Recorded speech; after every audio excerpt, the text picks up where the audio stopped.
Okay, I'm gonna call the meeting to order. Pursuant to Mass General Law 7C 30A, Section 20F, after notifying the chair of a public body, any person may make a video, audio recording of an open session of the meeting in public body or may transmit the meeting through any medium. Beginning of the meeting, the chair shall inform other attendees of any such recordings. Any member of the public wishing to speak at the meeting must receive permission of the chair.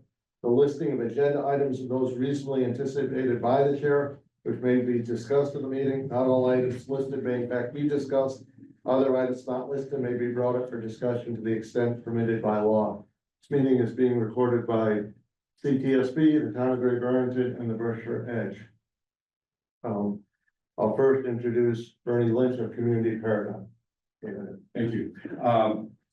Great to be here in person with you tonight. Had an opportunity to speak with all the board members in the past regarding this search, and obviously had a chance to meet with you virtually a couple of weeks ago to talk about the search process. And I just thought I would quickly go over that again for not so much the board, but for the viewing public, people that are here. We were engaged by the town back in December. And began working on this search process at that time, trying to learn about the issues and needs of the town of Great Barrington. You guys, the town manager position, and the challenges facing the town that the town manager have to be ready to step in and work with. We began our real active search by posting the position in a number of locations and doing active recruitment in mid-January, with a deadline of mid-February. I think I mentioned at the time I met with the board, and I know in speaking with the board members, I spoke about this. It is a challenging time to find town managers, given the current environment for many municipal positions. It's particularly challenging in this region of the state, as well as a couple of other regions that we have. It's been such a dramatic turnover of town managers over the last 5 or 6 years. I think we're counting now that it's roughly 80% of the towns in Massachusetts have turned over to town managers in that period of time. Yeah. So there's been a churn that's gone through, and there aren't necessarily, much of it's been as a result of the generational shift from the baby boom generation to those younger. And there aren't necessarily the same number of people in that younger demographic that are looking to go into municipal government. So it's put a tremendous amount of strain and pressure here in Massachusetts, but really throughout the country. It's been something that has been written about extensively in various publications and professional journals. The challenge of finding people for many of these positions. So we understood that as we took on this task. We were involved in the last town manager search here in Great Barrington. And knowing the town, we know that there's challenges here in the town, as there are in every community. But we also know the strength of the town and the nature of the community to try to bring the best possible staff in place, the best possible projects forward. And so we were optimistic that we would be able to bring some good candidates forward, recognizing the challenges that are being faced. We ended up with 15 applicants, which is roughly the same, I believe, as what we had in 2019, I think it was, when Mark Bransky was brought on board. The screening committee that was appointed by the board had an opportunity to look at all 15 of those resumes. From that, narrowed the search down to 5 candidates that met the requirements of the position. You had a number of good people that applied, but they didn't necessarily meet the requirements that set forth in the town charter, which focuses on professional municipal management experience, as many charters do. They chose those 5. We did have one withdrawal due to some family issues, ended up, the screening committee spent the day here in this very room interviewing those 4 candidates that moved forward, and then ultimately selected 3 to bring forward to the board. We did have one withdrawal again, and this is something that's unfortunately we're seeing in many of our searches, but we're also seeing it in other searches that across the country.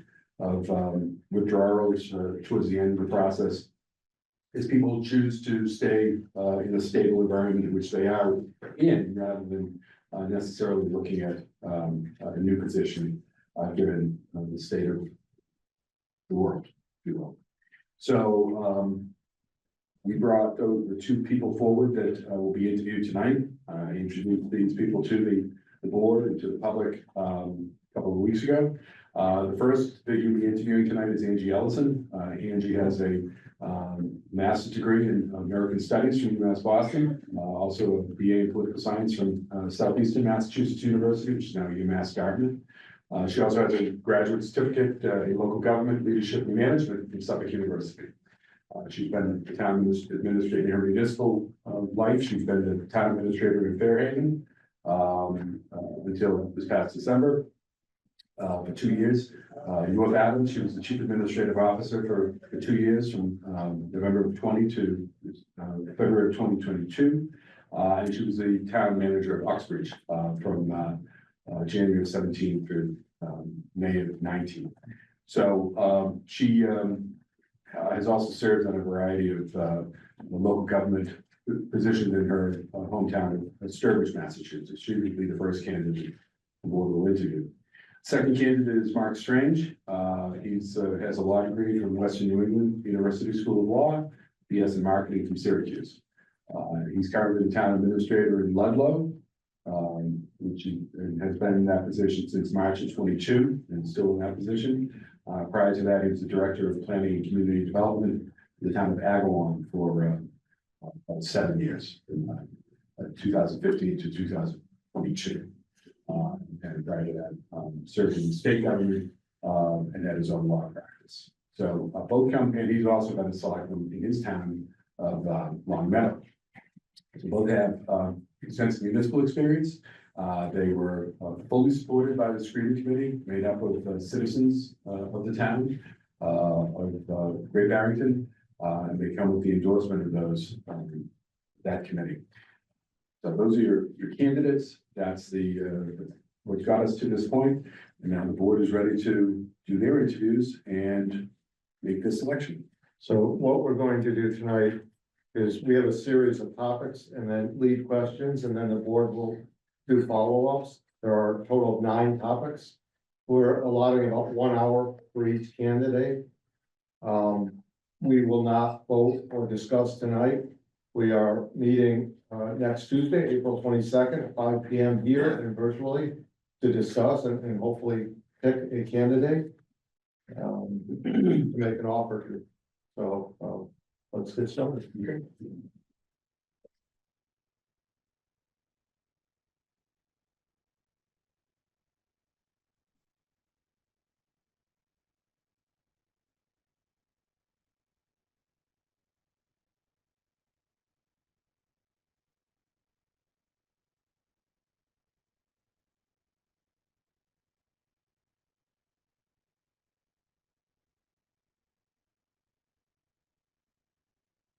All right, let me introduce Angie Ellison. Angie, come and see. Of course. Nice to meet you, Steve. Nice to meet you. Director of Review. It's a pleasure. Thank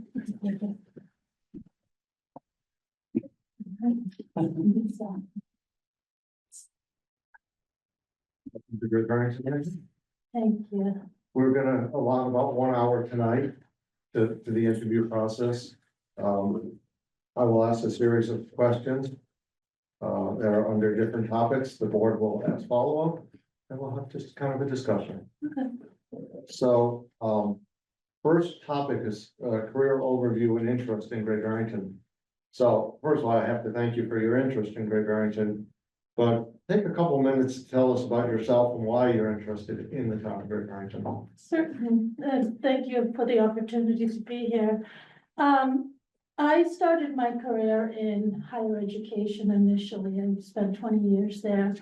I retired, or I want to say left my tenure there as Dean of Students and had my children stayed home. One too many accidents on the Mass Pike.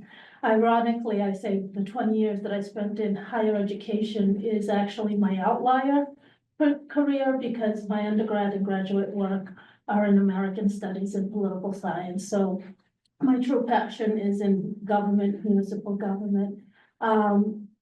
While being a stay-at-home mom for some period of time, I got involved in my local town. I was on the select board.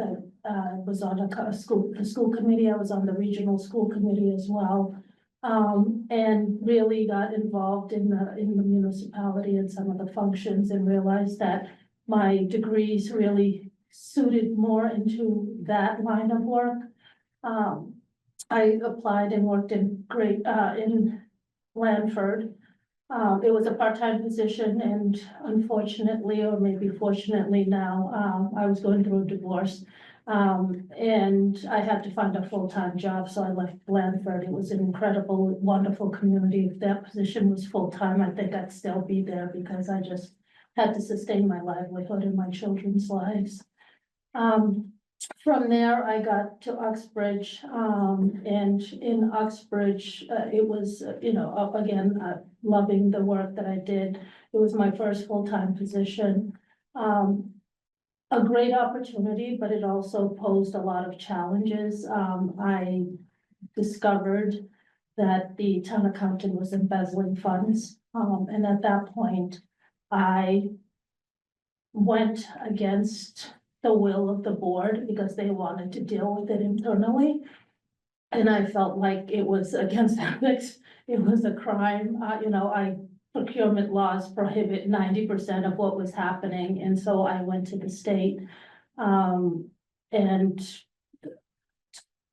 well enough that he was not only indicted, but convicted, is serving 3 years in jail, and was convicted for, was held accountable to $900,000 embezzlement, not just in my community, but in another community. It was a challenging community to sort of, for them to see, and the right value systems that, we just weren't meshing, and we both agreed that it might be better to part ways. From there, I was in North Adams. I love the Berkshires, and actually this opportunity is great, because I feel like I'm, coming back home. The area, the community, the sense of, it's sort of, I said to someone, if you could capture a quintessential New England, it's the Berkshires. Everybody talks about Boston and all of the things in Boston as tourism, but it's really the Berkshires. The mayor there, I worked under Tom Bernard, and he chose not to run for re-election. And because I was the chief of staff, typically that's the first person that a mayor would appoint their own person. So I left and ended up in Fairhaven. And while there, I did a lot. And actually, I have a listing, if I may share with you, of all of the accomplishments I had done while I was working in Fairhaven. Thank you. And some of the accomplishments during that time period, it moved a lot of the projects forward that were stagnant for such a long time. Worked with this team and the staff to be able to reorganize a lot of the infrastructure whilst being most effective, but also help in managing the budget and cutting down a lot of the funds and creating positions on the same level of funding and promoting from within succession planning. Good or bad in regards to it, my first year there, my evaluation was a 4.0 out of 5. Second year, 4.2 out of 5, and increased. And on the third year, in April, February, the select board said they were going to renew and took a vote to renew my contract, open negotiations. April, there was an election. May, a new board came in and said they're going in a different direction. Unfortunately for me, or I see it as a learning experience and an opportunity, because I worked in 2 very difficult communities. that they're fighting their own internal changes, and so by default, it, gets projected onto the town manager, because someone has to sort of bear the brunt of a lot of these things. I've learned a lot from all of the two communities that posed a lot of challenge, because it's also an opportunity to learn and grow and develop, and I think I've learned in all those aspects as well as from my divorce, so. And why Great Barrington, again, I think I've mentioned it in regards to some of the things that I've said here. I think the community, the arts, the culture, you have an active, engaged residency. When I was watching a lot of the videos of past meetings, it seems like the residents and people are vested in the community. Some things, and I guess what I have to offer is having a vast array of different municipal experiences. So some things that may seem a challenge for you may be a simple solution that I've experienced in another community, and vice versa, and options and offering options that could be easily solved or, worked around with a collective team approach. Thank you. I think I covered Yes, everything. thank you for volunteering the reason for leaving. You left us, because that was gonna be a question anyways. Do we have any follow-up on that topic? Just on the Great Barrington issue and kind of where you're touching on, is gonna sound a little glib, but I do mean it. Did you Google us? I Did you? And so you're kind of aware of all of the different issues. So I'm just kind of curious, you kind of mentioned that you think that your experience, you might have some sort of outside experience with some of the issues that we've been facing. Anything come top of mind that? Yeah, water issue. I think We'll just start there. yeah, I think that's a big factor in regards to one of the biggest things, that every single video, I think, or every single shot that I saw, there was somebody with a bottle of, brownish colored water. So I think that aspect of it, I have had experience, actually, even the community that I lived in Sturbridge, we do have a water is run by the town, but we don't manage it. It's a third party, so there's different models that can be attributed to that. I know that you have made a vote to take on that, or the special town meeting on the 17th to determine the acquisition of those. And in doing so, how that goes will make the determination of what future solutions. And I do have a few ideas in regards to it, because I've worked in municipalities that have their own system, because then that involves staffing and also outsourcing it. Your bridge issues were another aspect. I think what I had told the search committee initially is utilizing, your former board member who's now a representative, and you being able to use some of those resources and starting to advocate for Western Mass, the Berkshires, because oftentimes it's gotten forgotten, although I think Lieutenant Governor Driscoll has a intentional aspect of making sure the rural communities and the smaller communities out west are paid attention to. So those are a couple. I mean, there were some other aspects that I was looking at some of your joint meetings with the finance committee, and there were some things that I will have to get more educated on. There's some programs that are 501c3s that you support as a municipality. That's new to me. I haven't seen that in other municipalities that I've worked in. I'm not saying it doesn't happen, but so there's different things that can not only help me grow as well as form some challenges. The water issue, I think, is not a challenge for me. It's more of a process. What has been done, what needs to be done, where are you moving forward with as a community, besides wanting clean water or clear water, where do you move from there, and what's the next steps? Yeah, I guess I would just, as a follow-up to all that, what would you see the greatest challenge in for you as, assuming this position? I think the greatest challenge would be, because I get so vested in the community, but I'm an outsider, right? And gaining the trust of I will, you know, unless I'm third generation, I feel like there's some people that she's an outsider. You know, I'm looking actually forward, because I'm an empty nester, I'm looking forward to moving here and being part of the community. But I think the challenge will be that piece of it is convincing people that I do care, although I've only been here for about 6 months, or a year, 2 years, 5 years. I could be here 10 years and then still, you know, Yeah. I'm an outsider. I think that's one of the challenges that I would probably face. Yeah. Skill sets and everything else, I don't foresee as any issues. Yeah. Can we move ahead? So next is leadership and management style. And the first is, how would you describe your leadership style with your employees and within the community? I take a very collaborative approach to leadership. For staff, it's a little different in that I'm also hoping and managing and developing them so that they succeed in not only in their position, but future goals they may have. In the community, I take a more, you know, one of the example, when I was in Fairhaven, I asked the Board of Health for all of the departments that, all of the common victular licenses.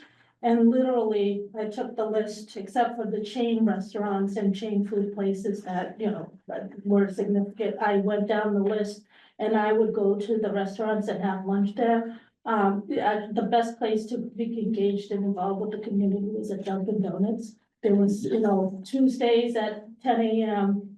There were a set of 4 people, and sometimes they became 6, but it's always the 4 that would sit there, and I didn't drink coffee, but I'd go in and get a cup of tea and somehow get engaged in conversation with them. So I think it's being involved in that way. Going to the different communities and being that type of leader, a presence in the community, as well as in both aspects. I have an open door policy. And I truly mean it. If the only time my door is ever closed is if I'm in a meeting or it's a private conversation, then I close my door. Anyone can come in and talk when the door is open. So How would you work to not only ensure, but also enhance stakeholder engagement, collaboration, and consensus within the entire community? can you repeat that? I didn't Yeah. catch the first half. How would you work to not only ensure, but also enhance stakeholder engagement, collaboration, and consensus within the entire community?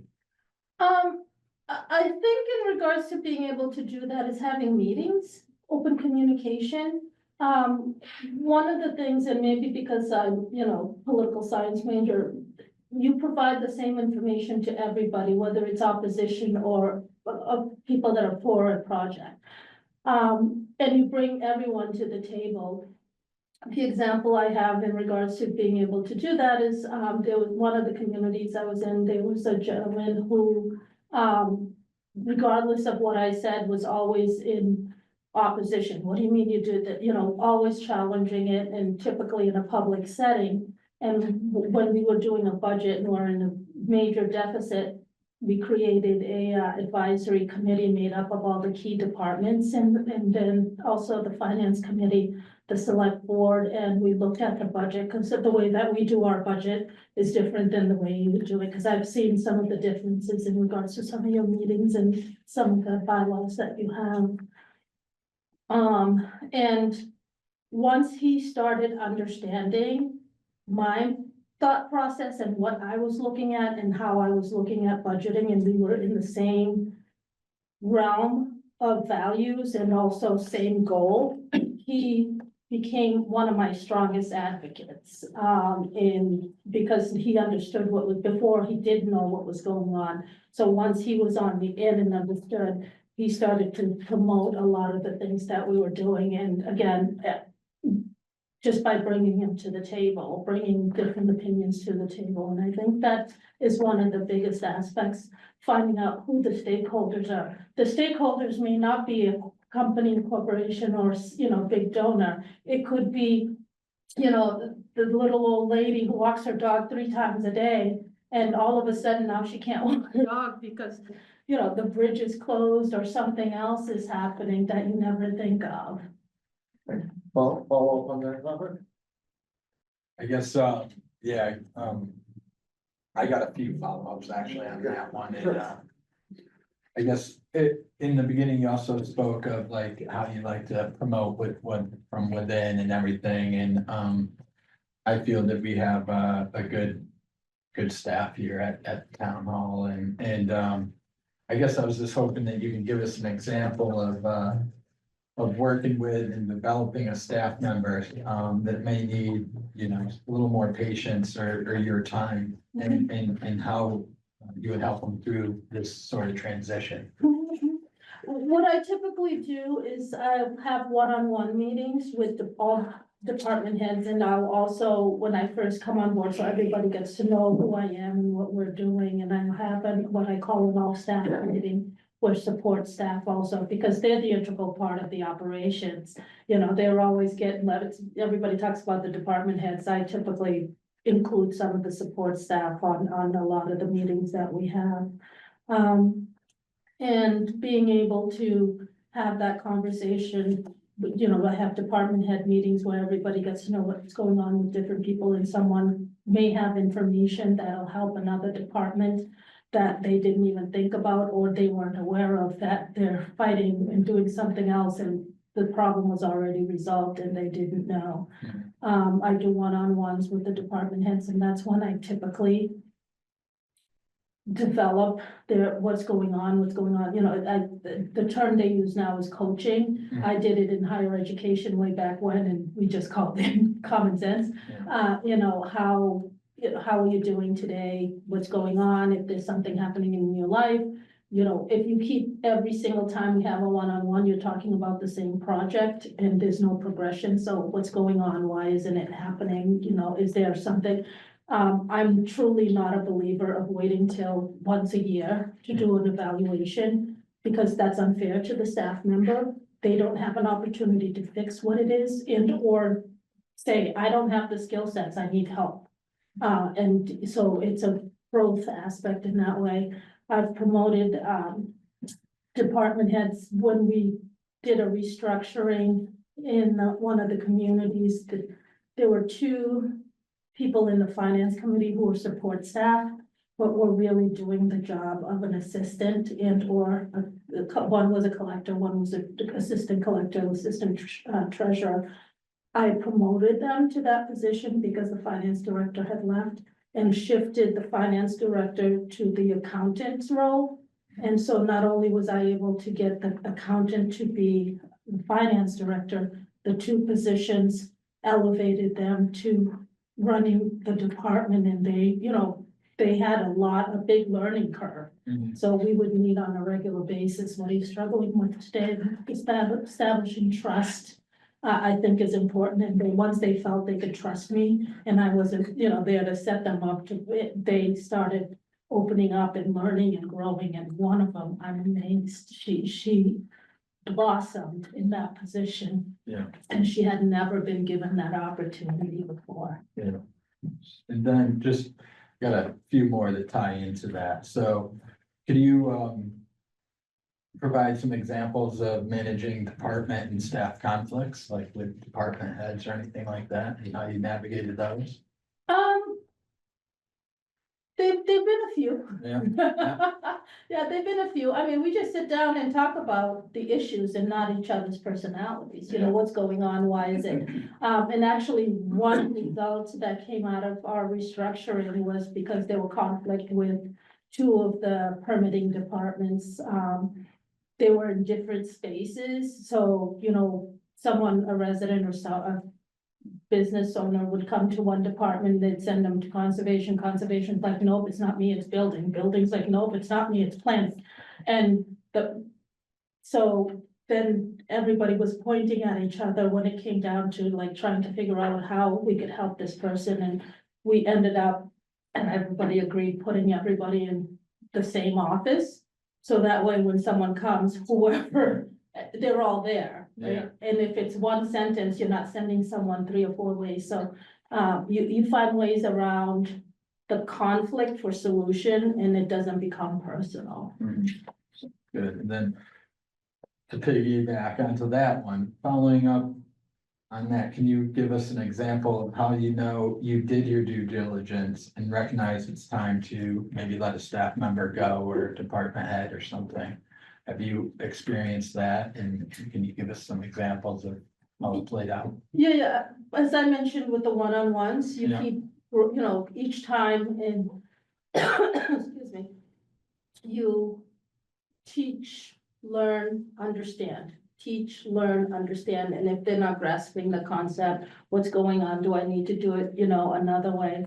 I sort of use the analogy, I had a friend who wanted to learn how to two-step and couldn't. This is how you do it, right? Yeah. And just couldn't do it. Finally, I just kept on, and then I said something differently. And at that point, the way I said it differently, it registered. Mhm. And so it wasn't because he wasn't capable. He just couldn't understand the way I was. So I do a lot of that, and that's why I have the one-on-ones, because then, you know, what am I saying? How are you receiving this? What is it that you're struggling with? How can I help you move forward?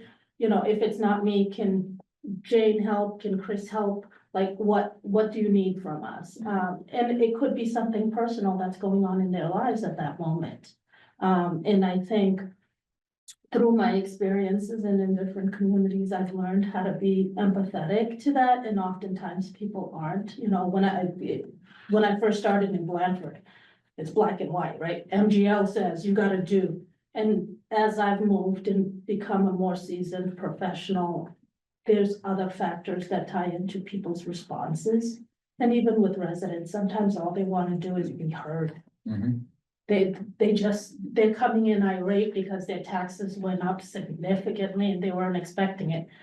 They're not arguing the taxes, they just wanna know why, Mhm. you know? Yeah. So. Thank you. Anyone else? Yes, I understand a little bit that you're, pretty much a go-getter and get things done and you like things done maybe a certain way. Are you willing to listen to someone who may have a different idea than you might have and actually hash it out? It does sound like you do some of that, but that's a concern of mine. And when you're faced with the challenge, you jump out of both feet or you go somewhere else, are you even willing to speak with someone else and maybe work with someone to mitigate the situation? So first, I'd like to say that whatever that rumor is not true. I am not a go-getter, I'm a doer. I need things to be moving forward, right? So so everybody can come and talk to me, we're a team. You know, if given the opportunity to serve in this position, but we're a team with the board and we're all working in conjunction with each other. I think I used some examples already of different opportunities that I've had that have allowed me to grow, but also give an opportunity for other perspectives and points of views. I've been doing this long enough to know that I tried doing a proposition 2.5, and when there's a problem, I put my whole heart and soul into it to try to move it forward. It didn't pass town meeting. I'm good with it. What's the next problem? Let's go, you know, so I don't know that I would characterize myself as a go-getter, as more as a go-doer. I definitely, I am a doer. And when, you know, and it's just, if there's a problem, how can we fix it? What can we do? And actually, one of my daughters isn't like that. She's like, when I tell you about a problem, I'm just telling you, I don't need you to fix it. You know, and so I think that's part of the stuff. I believe I'm open to other perspectives. I believe that I'm open to difference of opinion. You know, if you have a better solution, a different solution, or even most of my decisions typically are made in a collective, in a collaborative effort, because someone who may be in opposition can actually provide information that I didn't even think about. And you're like, oh, wow, if we had done it this way without that piece of information, we would have fallen off the cliff. You know, but someone decided and said, well, you should really put brakes on that. And luckily we listened and did. So, How do you handle adversity if someone coming up to you or the townspeople wanting answers from you? And feeling like you're not getting them, how do you handle that? How do you? I think government needs to be open and transparent. Like, they would not get they would always get the information from me. I may not have the answer they're wanting to hear, or I may not have the answer right away.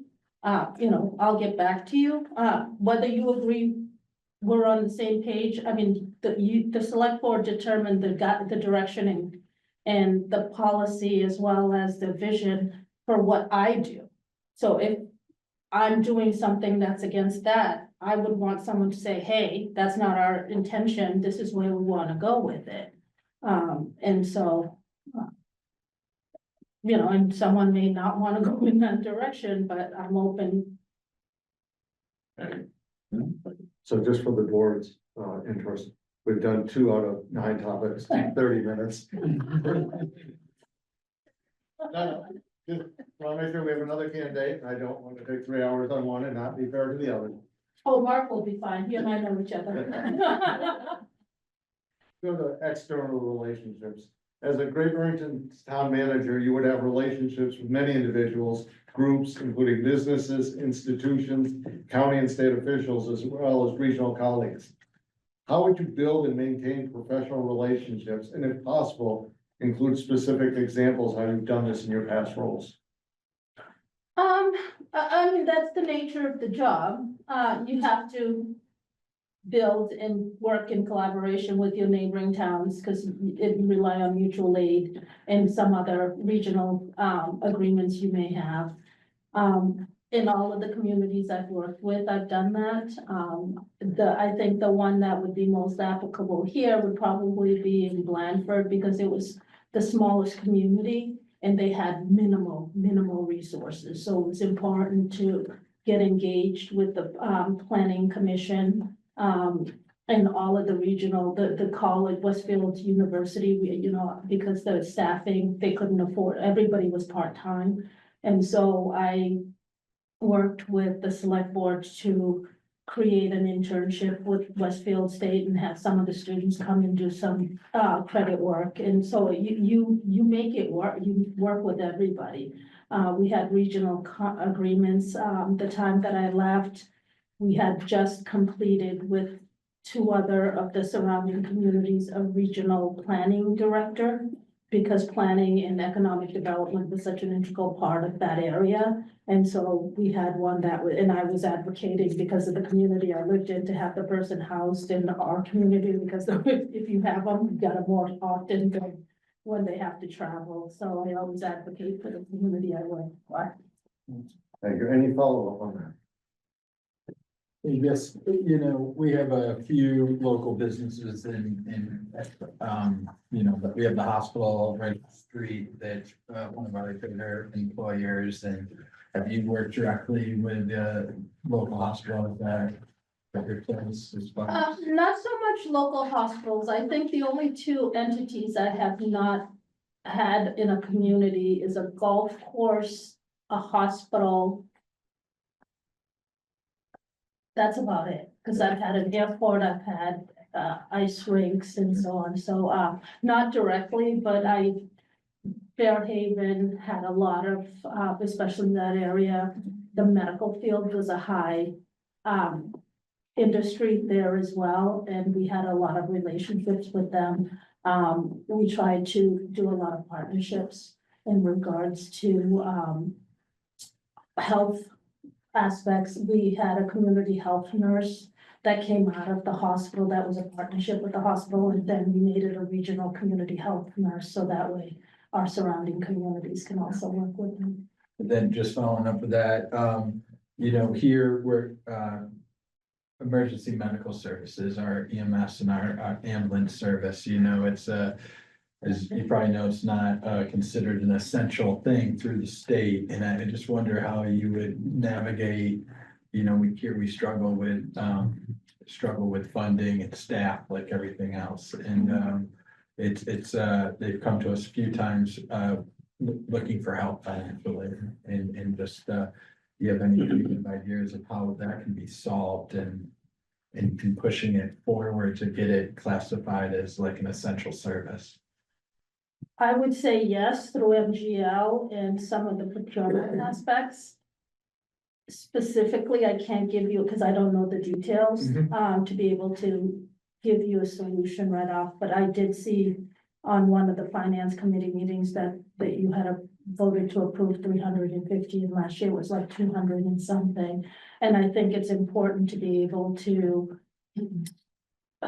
see, I don't want to say have them provide some trend setting, you know, where is this going and how do we plan around it? And if it gets to a certain point of critical mass and wanting to have that operational, maybe doing it as a regional, actually Blandford had a regional service that I thought was very well ran and done that could be mimicked here, and being able to see what other opportunities are in the Berkshires, because again, the resources, probably one or two ambulance or EMS, you know, agencies around, but you can do a procurement and looking at different things that may, be what you want to get out of it, and see if someone will bid on the proposal that you're putting out. So there's different ways that I don't know enough. This is just off the cuff from what I've been seeing in public information to be able to provide a solution, but you can always find this. If the more details I have, the better I can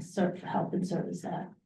So as another follow-up, you talked about regional school districts. I think you said what's your relationship been with school districts, specifically regional school districts? It has to be positive. You have to, it's a partnership.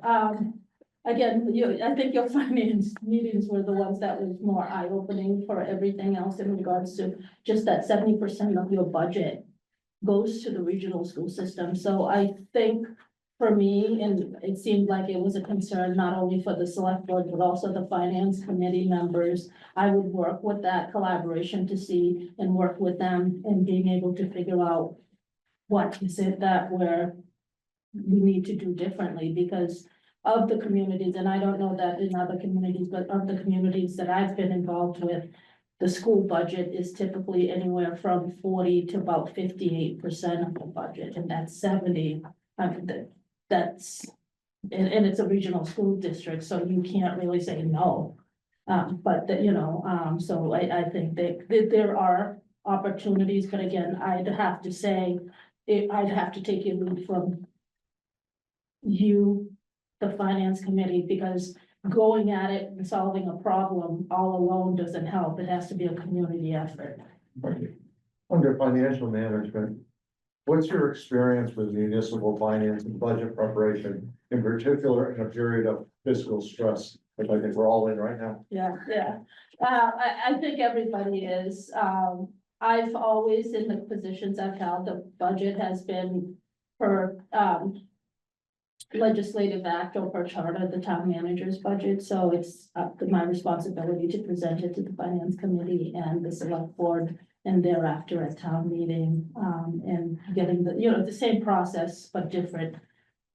It's the same situation, different processes, because when I was seeing how you did some, and again, like I said, with some of the bylaws that I've read relative to your finances, it's a little different how you do it, but the end result is the same.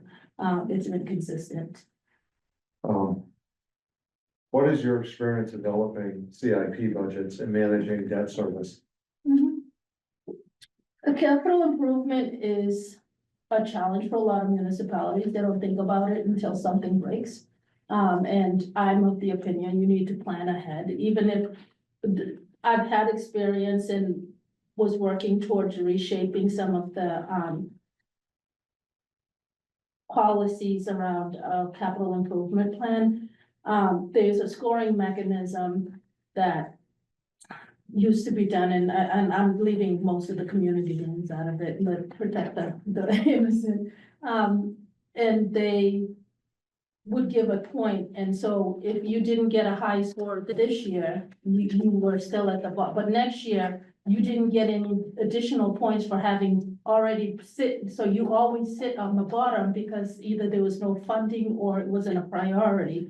And then when something finally breaks, they're like, oh, okay, we'll put you first, and then it's costing, so I think it's important to be able to plan ahead as well as have a projected 5, 10, 15-year project and put some of the free cash money aside in a stabilization fund that's for capital projects, so that way it starts to build. And when you need it, you have it, as opposed to, wait until something happens and then trying to figure it out. Great. Follow up on financial management? Moving ahead to project management. Tell us about your experience with project management. Can you provide an example of a project that you managed from start to finish? Well, but because of my tenure in some of the communities, I've either started, got into another community that was in the middle, or at the end of a project. So collectively, yes, I've started and put it together, but not necessarily one project. The last project I worked with DPW superintendent, because they needed to do a new water system, but water cleansing system because of the nitrogen. And through collaboration with them and the state and different entities, we were able to get the funding source and actually got a 0% interest.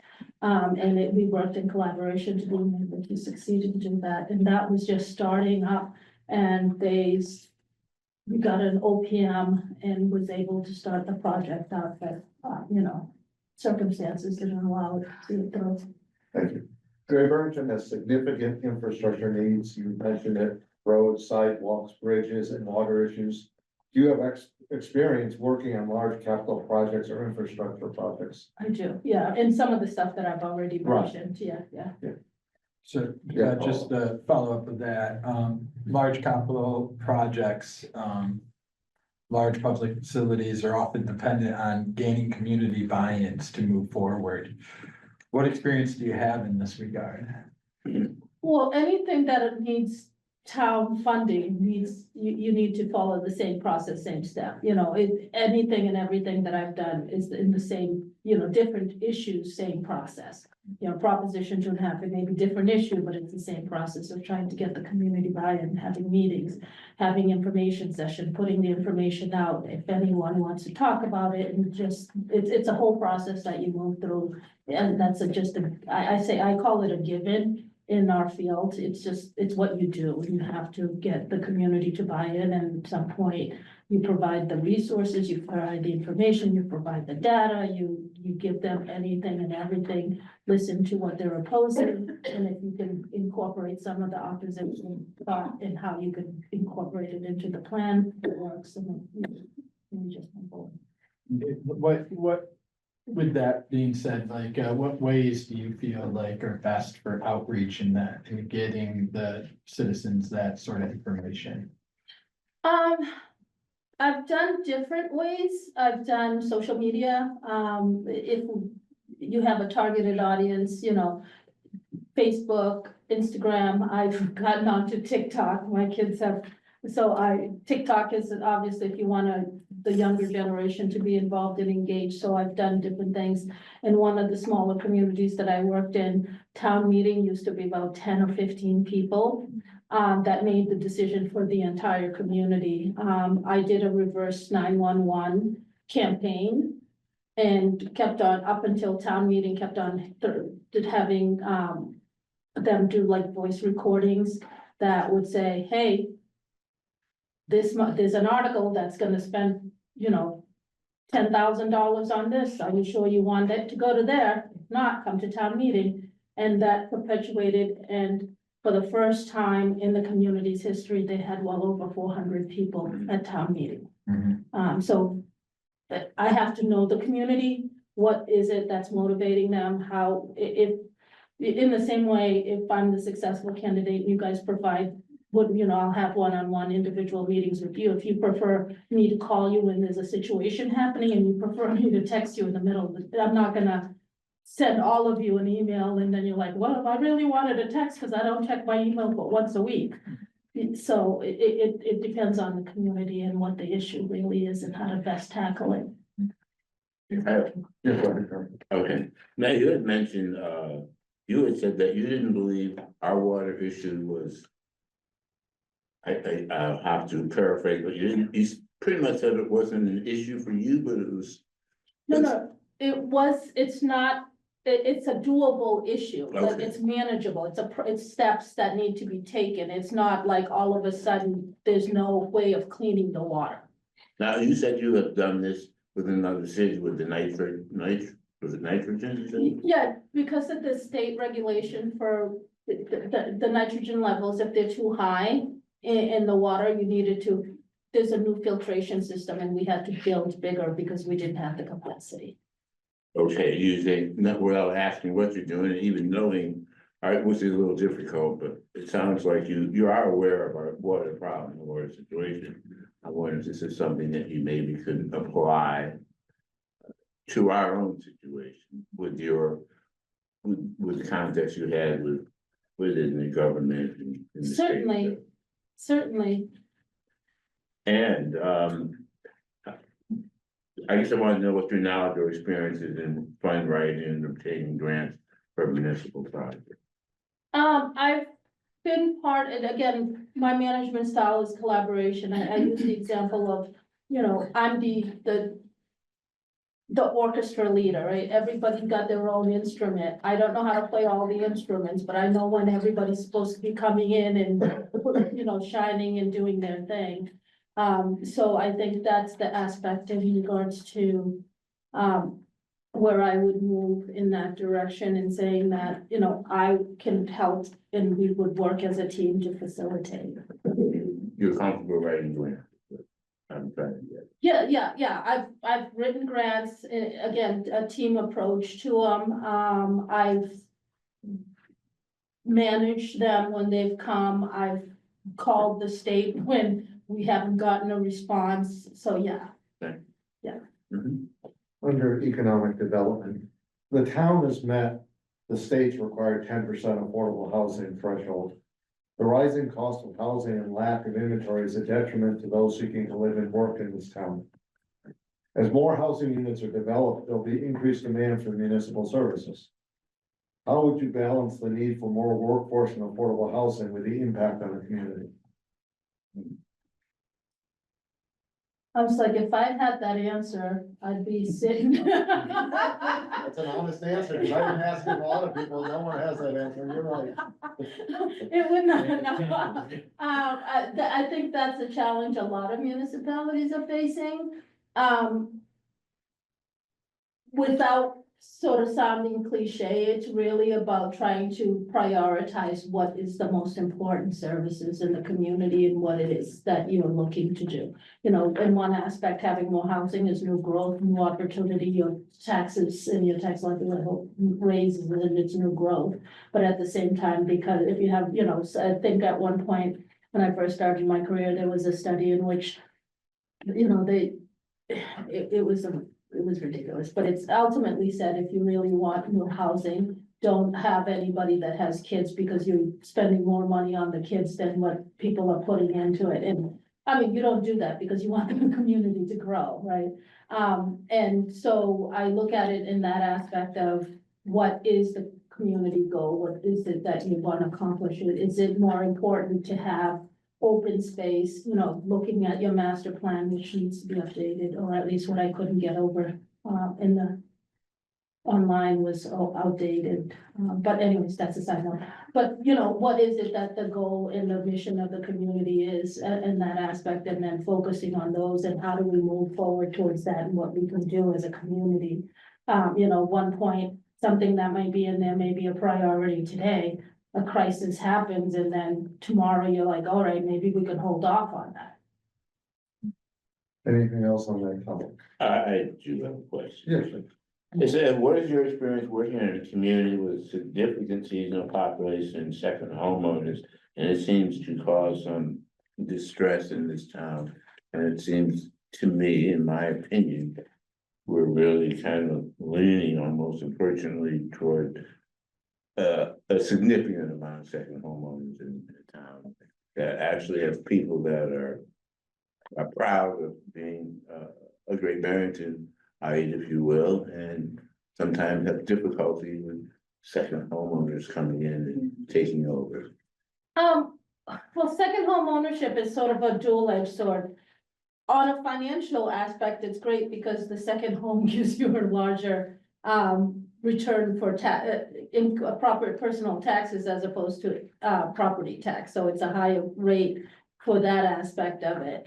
The other, which I think I'm hearing you say, is the social aspect of people feeling like they're being squeezed out and there's a lot of empty. That's what, and that's the moral aspect. Yeah, and so in that aspect, again, I'll have to come back to you as the residents, as well as some of the other boards and committees that are regulatory bodies to set the tone and set the direction of where you want me to go. I have a lot of personal perspectives, but you're not hiring me for my personal perspective. You're hiring me to represent you as a community and also to represent the greater good of the community. So I need to do what that entails. Thank you. Going back to the, have you Googled this question?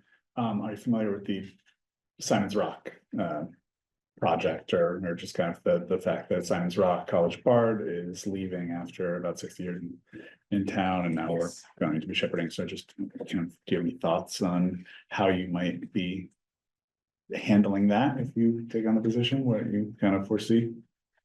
Well, I know it's a private business, and if they sell it, that sometimes community engagement in around the area can help facilitate what goes in that space. If it changes some of the character zoning, also will do some of those things.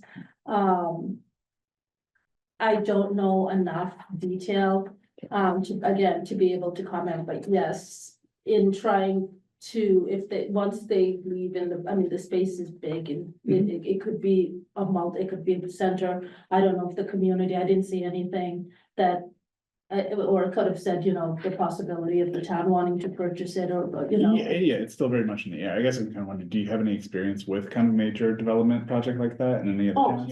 Yeah. We have a school. It is a historical school that they had put an RFP out and it became a big community issue because someone wanted to put a lot more housing and go up higher and so on and so forth. So yes, it became complicated without getting into the details of that community's issue. But yes, I've had similar, but our situation was town-owned property, and this would be a private property, so there may be some different MGL regulations that I'd have to refresh myself upon. Under personnel management, you've covered a lot of it, so we haven't covered. What is your experience with collective bargaining and administering a collective bargaining agreement? I negotiated 7 collective bargaining agreements when I first went to Fairhaven, and I enjoy the process. I love the dichotomy that happens and hopefully at a win-win situation at the end. I've had extensive experience. I've always, when I was in higher education, I was not only part of a union, but when I became a dean of students, I became part of management, so I was on the other side. So I've always worked in a union-based environment. Thank you. Any follow-up on personnel? So I don't know why this one's next to last, or almost last, relationship with the select board. I would think that's good. How would you define a successful relationship between the select board and the town manager? I think open, honest, transparent, and sort of supporting each other in the public setting, but providing criticism in the private set piece, The same way that I manage staff as well. I will never put them in a place publicly to make them feel less than in their position, but privately, we can have that conversation. And I think transparency and open communication is important. I'd much rather hear it from you than try to figure out what you mean. How would you work with the select board to identify priorities and align resources to meet those priorities? Such as, you probably have seen this, we have a current priority planning worksheet and process in place now. Yes, I have seen it, and it's very good, and it's got a lot of stuff. I think I read somewhere, a wish list without dates is a dream. Or something to that effect, but when you put deadlines and dates on it, it becomes a goal. It's reality. Yeah. Yeah, I've seen it, and I think that's you are the select board, you're elected, and you're in that position, you set the tone and goal. If there's things that you want me to accomplish, I will do my best to be able to fulfill that, and again, based on priority. The only thing I ask, and I guess in regards to relationship, is that not all of you are asking the same thing in 10 different directions, because then I wouldn't know which way to go. It's some aspect of a collaborative direction. So, couple final questions. I would have. Do you want to follow up on that? I just have a little, something.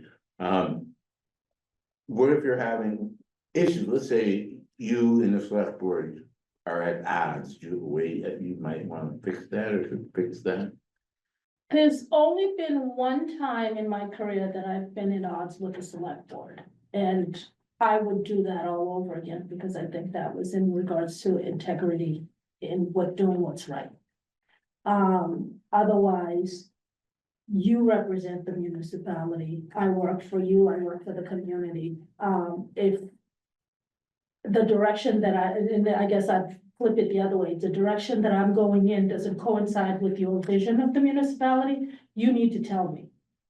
Rather than I need to convince you this is the best way. We gotta follow up with that, and in this kind of a follow-up, in general about the questions, and I know you kind of spoke to the embezzlement thing, and so I guess I'm asking for maybe a different example of the time you had to stand by an unpopular decision that you made in the town. Maybe not, I don't mean it to be about like the select board, but just in general. And is there anything that you would have done differently from there? So I guess, yeah, so here in Great Barrington, what we lack for diversity in one aspect, we make up for it as far as diversity for a lot of opinions, points of views and all that. So I guess I ask it in that sense. So, there's a lot of things going on. Public sentiment's about 50-50. And between you and the select board, you make a tough decision. How do you follow that through? I think so me and the select board, like I said, have never been at odds. Yeah. So, but I did in one of the communities make the decision to move offices. And when I first came, because literally my office was the size of like where you are to here. And every time I had a meeting, I had to pack everything up and go upstairs to a conference room. And then right across the hall, there was a bigger office that could accommodate a conference room. So I decided to switch the two offices, same function, same everything, but just switch. It blew up in my face. Mhm. And what I learned from that is sometimes people like their tradition and like the way things are, just because they're the way things are. And so if I had to do it all over again, I would have notified the community, did a campaign, hey, in about 2 months, this office is gonna be here, because all of a sudden, on the weekend, the staff came in, switched offices, resettled, so that way, in our minds, we're like, nobody's gonna be disturbed by it, because it's gonna happen over the weekend. Town hall will be opened, we didn't close town hall, yada, yada. And it blew up because people were like, I need to go to the left to pay my bills, not my right. Yeah. And I wasn't expecting that response, and I learned that sometimes the simpler things is really what needs people, you just let people know ahead of time. Send out, put it on the town website, put it on social media, let, the bulletin boards, wherever. In a couple of weeks, these offices are gonna change. When they walk in to pay their bills, hand them a little flyer. Hindsight's 20/20, and I think that was one of the things that I wasn't expecting that. Thank you. Yeah. So, kind of, there's a couple follow-ups, or a little easier questions. Walk us through what your sense of a typical day would be as a town manager for Barrington. Get up, walk in, look at my calendar, and nothing would happen in the same way.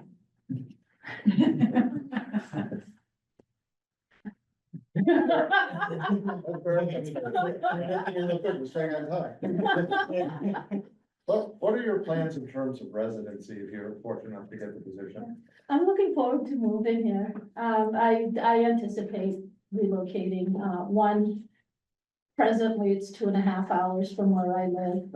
And even if I moved back to Sturbridge, it'd still be 1.5 hours. And I know that the charter says that you need to be within the brochures. So, but I'm really looking forward to finding a spot, if offered, it's gonna take me a minute to find a spot because you do have a housing issue. No. Any other board questions? And that ends our questions. Now it's your turn. Do you have any questions of us? I do, I guess knowing what I know, what would be your priority? Because I only know what's in the public sphere, right? So what would be your priority for the community if I'm the successful candidate? And would it be different for you as a select board? What do you mean, what would our priority be? Priority, what would be the first thing you'd want me First to resolve or work on? Whenever I've worked with a new superintendent and town manager, first thing I want you to do is get to know everyone you can in town, especially the people who you're gonna interact with from day to day. I think that before anything, that to me, that's really important.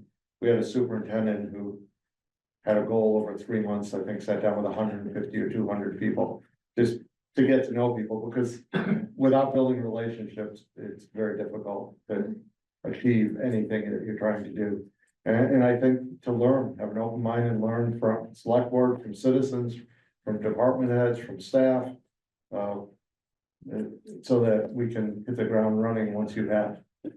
Yeah, I think to kind of follow up on what Steve was saying, building those relationships, staff with the community. Everything you were kind of saying about bringing people in, making them feel like they have a seat at the table, that they're being listened to, I think is so incredibly important. We've kind of touched on some of the many big things that we are dealing with all at once. And I think that's a huge part of this. Communicating a lot of information to a lot of people at the same time, I think is kind of one of the big difficult challenges of this job. That we have a lot of things moving on parallel tracks, and just kind of making all of the different stakeholders kind of feel informed at any given time can be more than a full-time job. So, yeah. Well, just one that you have noted, and I appreciate, is that you have an open door policy, and that would be perfect for as far as I'm concerned, and your ability to deal with every different aspect of the community, different peoples, different. This town is a wonderful town. I don't think a way to say it, maybe I'm not sure if I will say it. This town just has some adversity and has some, I can't say. There's a minority population in Great Barrington. And I just want to make sure you are able to listen to all facets of the Great Barrington's townspeople. Can I ask just a follow-up? Of course. When you say minority, do you mean minority in the numbers or minority in underrepresented groups? In numbers, not necessarily unrepresented groups. I haven't really felt that. happened yet, but in number. Any other questions, guys? No, I'm gonna try to keep you on time, so thank you. Okay. Thank you very much. Thank you, it was a pleasure. Thank you. Appreciate it. Thank you. Ben, thank you, it was a pleasure. Thank you for your time. Thank you, Thank you. thank you, Thank you very much. thank you. everyone. We're gonna take a 5-minute break. Yeah. take a 5.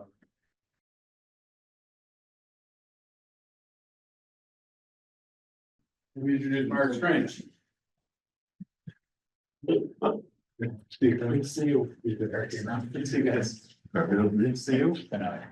Nice to meet you.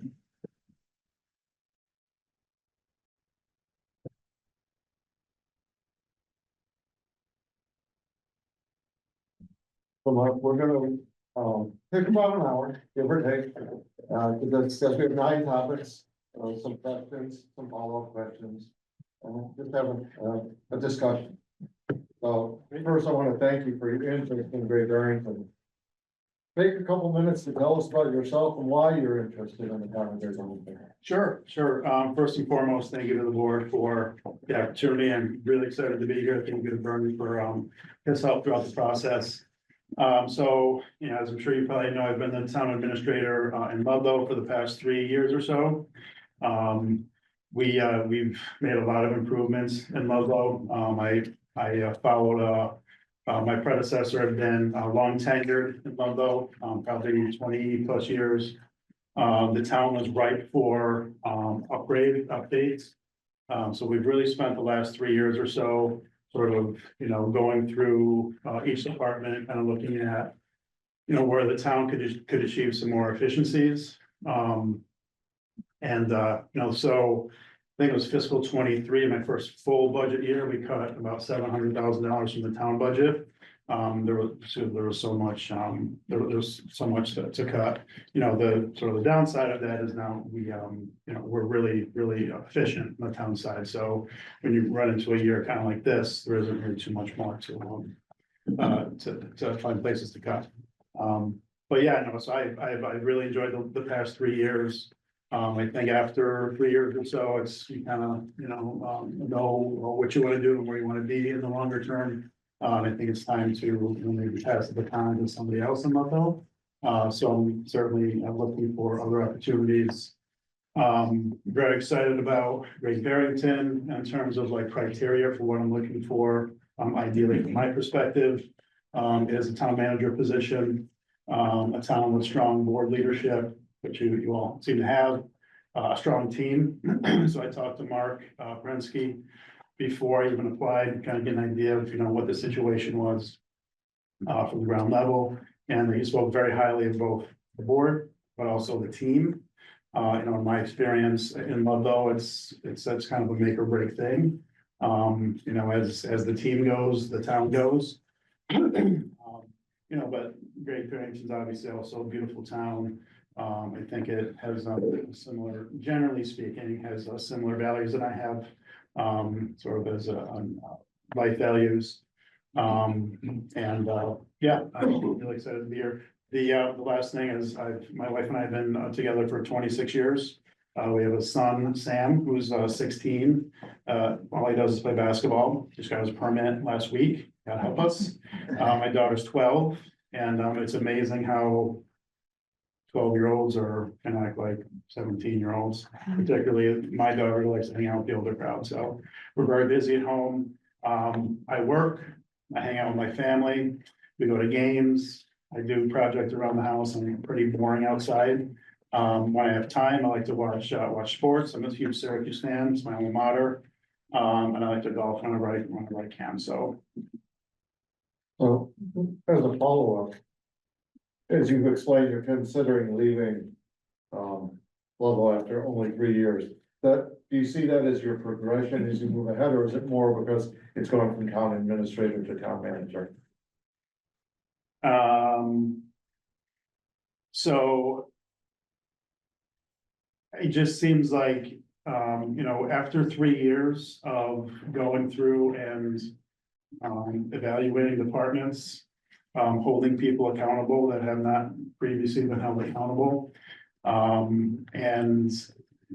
There comes comes a point in time where I feel like you've sort of done as much as you can. Like I said, I'm super proud of everything we've done, and we've updated systems, we've made the departments more efficient. We combine our treasurer collector, we dissolved the Board of Public Works, there's a litany of things that I could list. But after a period of time, the people you hold accountable, particularly if they live in town, becomes a critical mass of people who sort of or, feel free to backlash on Facebook, frankly. So, and when you get maligned in public like that, as a manager, you have to have no recourse, right? So whatever's out there is the truth about you. So I think, we've come to a point in Ludlow where, it's time for me to sort of look elsewhere. Any follow-up on? Yes, I have one, so I'm trying to discern whether or not you felt like you gone as far as you could, or you felt like you had enough. Where you were, and my other question would be, how are your adversity skills? I'm just hearing, it sounds like it got a little ugly and you decided you need to go. And it's gonna be ugly here. There's different kinds of ugly, okay? I It's can, ugly here. yeah. This is ugly. I understand. I don't mind ugly with the public, quote unquote. That's democracy. To me, that's part of what I love to do. The ugliness is employees who you held accountable, going on Facebook and making slanderous comments about you. And I really don't want to get into the details here, but we've had to terminate employees because they're spreading rumors about me personally that were harmful, completely untrue. I've had people send me things from Facebook that, typically there's like maybe 10%, 20% of what people post is true. But I've had people send me stuff that is completely false. And my reputation is everything, right? So the longer I go in Ludlow, the more opportunities this is gonna happen, because I'm gonna keep holding people accountable. That's my job as a manager. I'm not an elected official. My job is to run the town as efficiently as possible, looking out for taxpayers. When I'm thinking about my job, I'm thinking about, the 85-year-old, single lady who's living by herself on a fixed income. She doesn't know what's going on in town government. It's my job to caretake for her. When not everybody in Ludlow sort of has that attitude. And when we held them accountable, so it's personal. I don't mind. As a public official, people are gonna say town government, the town manager, that's all part of it. But when it becomes personal and there's like detailed accusations that are patently false, that's when I have to start getting concerned about my professional reputation, which is why I'm starting to. I swear. So to follow, the next topic is leadership and management style. And you started to talk about, how would you describe your leadership style with your employees and within the community? I'm a pretty hands-off manager. I like to manage the way I was managed. I'm a pretty self-motivated person, so I've always been so. I've always sort of enjoyed challenges and enjoyed face time when I was department head in Agawam, with the mayor. So that's how I manage. When you manage that way, communication is critical. We've done a bunch of things in Ludlow. We've had monthly department head meetings. That was, largely met with sort of moans and groans. And so we changed it to a quarterly meeting. That sort of hasn't really materialized either. So I meet monthly with our financial team. I meet monthly with all the department heads that are sort of in outer buildings, the senior center, the library, to make sure we're keeping them in the loop and they're keeping me in the loop on what's going on. If I'm being honest, I wish the communication from department heads was a little bit better. I send out every Friday, I send out a weekly summary of what I did during the week. Because there's so much stuff that's going on and I'm liable to forget something that might impact the department. So I make sure I look at my calendar, I go through all the meetings I've had, at a board meeting, I I attach the agenda, just to make sure that there's sort of that catch-all communication with departments. So yeah, so in terms of management style, I'm pretty hands-off, until unless, the department head, kind of shows that they need a little bit more direction. So how would you work to not only ensure but enhance stakeholder engagement, collaboration, consensus within the entire community? This is one of the reasons I'm excited about this job. There's many, but I know the communication that sort of Mark had previously within the community was great. That's why I would love to do more. Now I'm kind of stuck behind my computer answering emails and sort of managing down, so to speak. I would love to be able to manage out more so, because communication even now, going back to the sort of the Facebook issue, is we have to, I think all towns kind of have like a program. I don't know if you all send out press releases, which we do, but you got Facebook, you got the website, they'll run articles in the local paper. I really think that not just for Great Barrington, but for Ludlow, for all communities, we need to be even more intentional about how we communicate, who we're communicating with, and the frequency of it, the consistency of it. So I've, in ideas that I've had are, I already do a tea with the TA at the senior center to make sure I hit the senior center once a month. But also like a quarterly town manager on the town type of thing, whether it's at, one of the libraries or business, just to make sure that I'm out there in the community. And obviously with, we would all communicate as like in terms of what we want to communicate, what you want me to communicate, but just to have FaceTime with the public. And it looks like, even just seeing the crowd here, which is great. Residents might take advantage of that, which is, that's great. It's right. That's democracy in action right there. Any follow-up on leadership and management style? Yeah, I guess I have a series of questions I would like to follow up with. And so as you talked as far as holding people accountable and all that staff and stuff. So can you give us an example of working with developing a staff member and that's required your patience and attention, and how you work with that, and also helping them through the transition? So in my experience in Ludlow, it's kind of been, I guess there's kind of, three. One is, I don't want to be bothered. There's others that are interested and want to learn. And I guess my mind's blanking on the third one, but I want people to be successful. The people that are committed, that are hardworking, that are selfless, that really prioritize public service.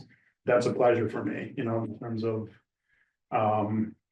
we have the assistant in the Board of Selectmen's office. She came over from the assessor's office. Just kind of had the feeling that she might be good. She's been outstanding. And we've given her more opportunities, and we've actually created a position that we're hoping that she applies for. Maybe if you're listening. So, we think that she's really capable of doing more. And that's what I look for. That's what I love. We had an admin in our treasurer collector's office, who was also whip smart, physical therapist for 20 years. Very good work ethic, high integrity. We have the finance treasurer collector, so I nominated her to be elevated. So she's in that role right now.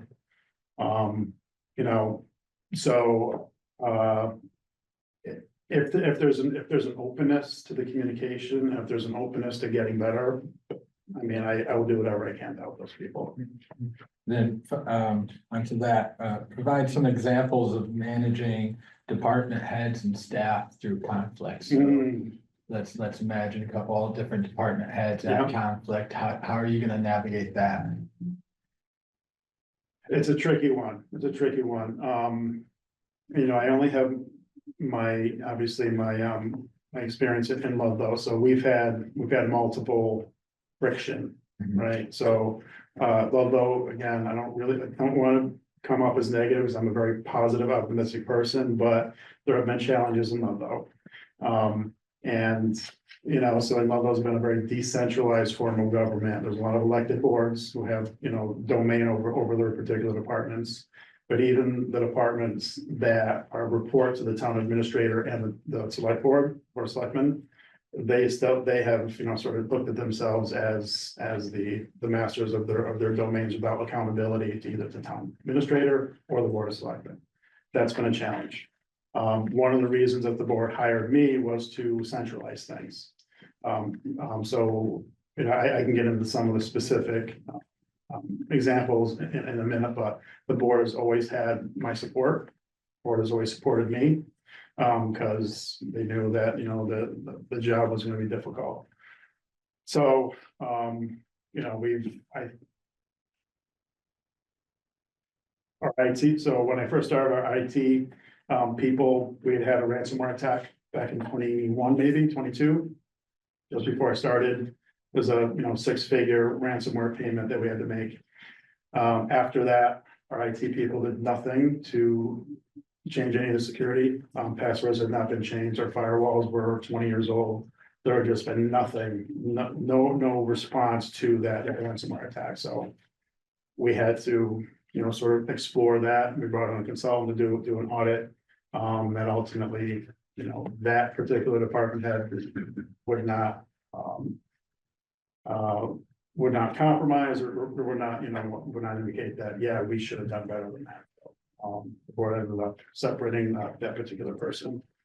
Our assessing software was sort of antiquated. I thought we were paying more than we should have. So in our assessor, our assistant assessor is 20-year vet. So, and a lot of our department heads are, you know, are sort of embedded in, you know, in the way that they do things. So the problem with that was our software provider was also our evaluations provider. And no other third party could use the software. So they kind of had us, which is why we're paying more than we needed to pay. So we had to sort of, I got some quotes from other towns and showed our assessor, this is how much we should be paying for our services. That was certainly, you know, a challenge. But again, we ultimately presented to the board of assessors. The board of assessors agreed with us, and they changed the contract. You know, I know I'm going long, I don't want to go through, but it was like, when I first sat in the chair, having been on the select board in Long Meadow and having been a department head who was involved in a lot of things tag along, kind of had an idea about best practices. And it was just, it was overwhelming to see how much the town needed to sort of upgrade and update what they've been doing. So. I appreciate that and don't hesitate to go along, I guess, with these. So, but following up on that, and I guess I'm gonna skip ahead to a different question that I was expecting to ask earlier, but since you've already touched on this and your experience in Ludlow, can you give us an example of a time where you had to stand by an unpopular decision? And what would you have done differently? Well, I got a good example for this. So, in going through and evaluating our departments, the last department that we took a look at was our police department. And our police chief is a lifelong Ludlow resident. He's super charismatic. He's a super likable guy. And town loves him. But he's very sort of headstrong about his department and not being managed. So, and I never really tried to manage him. We just kind of wanted to get an idea of how we were spending taxpayer money through the police department, because our overtime expenditures were like off the charts. If you looked at some of our neighboring communities, we were just paying more than the rest of them, and we have to go back to town meeting and ask for a free cash infusion at the end of the year to cover the overage. My question and the board's question was, what does that entail? Like, what are we paying for? Are we paying for for certification? Are we paying for training? Like, what are we paying? And it just took us forever to get that information. It was runaround. It was, it was just a lot of runaround. So, you know, and when you do that with a police chief in a town like Ludlow, it has ways to sort of impact other people, right? Because, you know, we have people that are in town hall that are friends with the police department, police officers. And when I'm holding these other people accountable, I become the boogeyman, right? And so now I'm trying to, infiltrate the police department. So that was, I mean, it's super stressful to have that sort of, relationship, not only with the police department, but obviously the police chief. But we were diligent, we kept our guns, and ultimately, after a lot of sort of prodding and pushing, police chief came into a board of selectmen meeting. He was great, as he usually is, provided us a spreadsheet of all the officers and, what we're paying them for their overtime.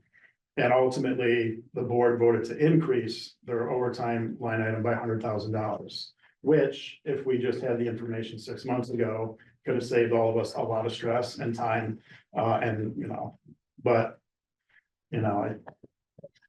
it's sometimes it's hard to get information from people. Yeah, and then just one last one on that, so. Following up on all these, can you give us an example of how you did your due diligence and then when you just recognize it's time to let somebody go, so. Kind of following up on all those questions put together. Another good question. So we've had when I started, we had a long tenured treasurer and a long tenured collector. We've been there for, one was 40 years, and almost 25 years. They both retired, so we asked town meeting to combine those into one position, treasurer collector. And make it appointed. The treasurer and the collector were elected. So we've had a really tough time finding a suitable replacement for, the treasurer that retired. Municipal finance people are so hard to find, particularly out here in Western Mass. So we give a 6 months probationary period. And, we sort of brought in somebody, gave them the benefit of the doubt. Then we started hearing from other departments, whispers of this and that.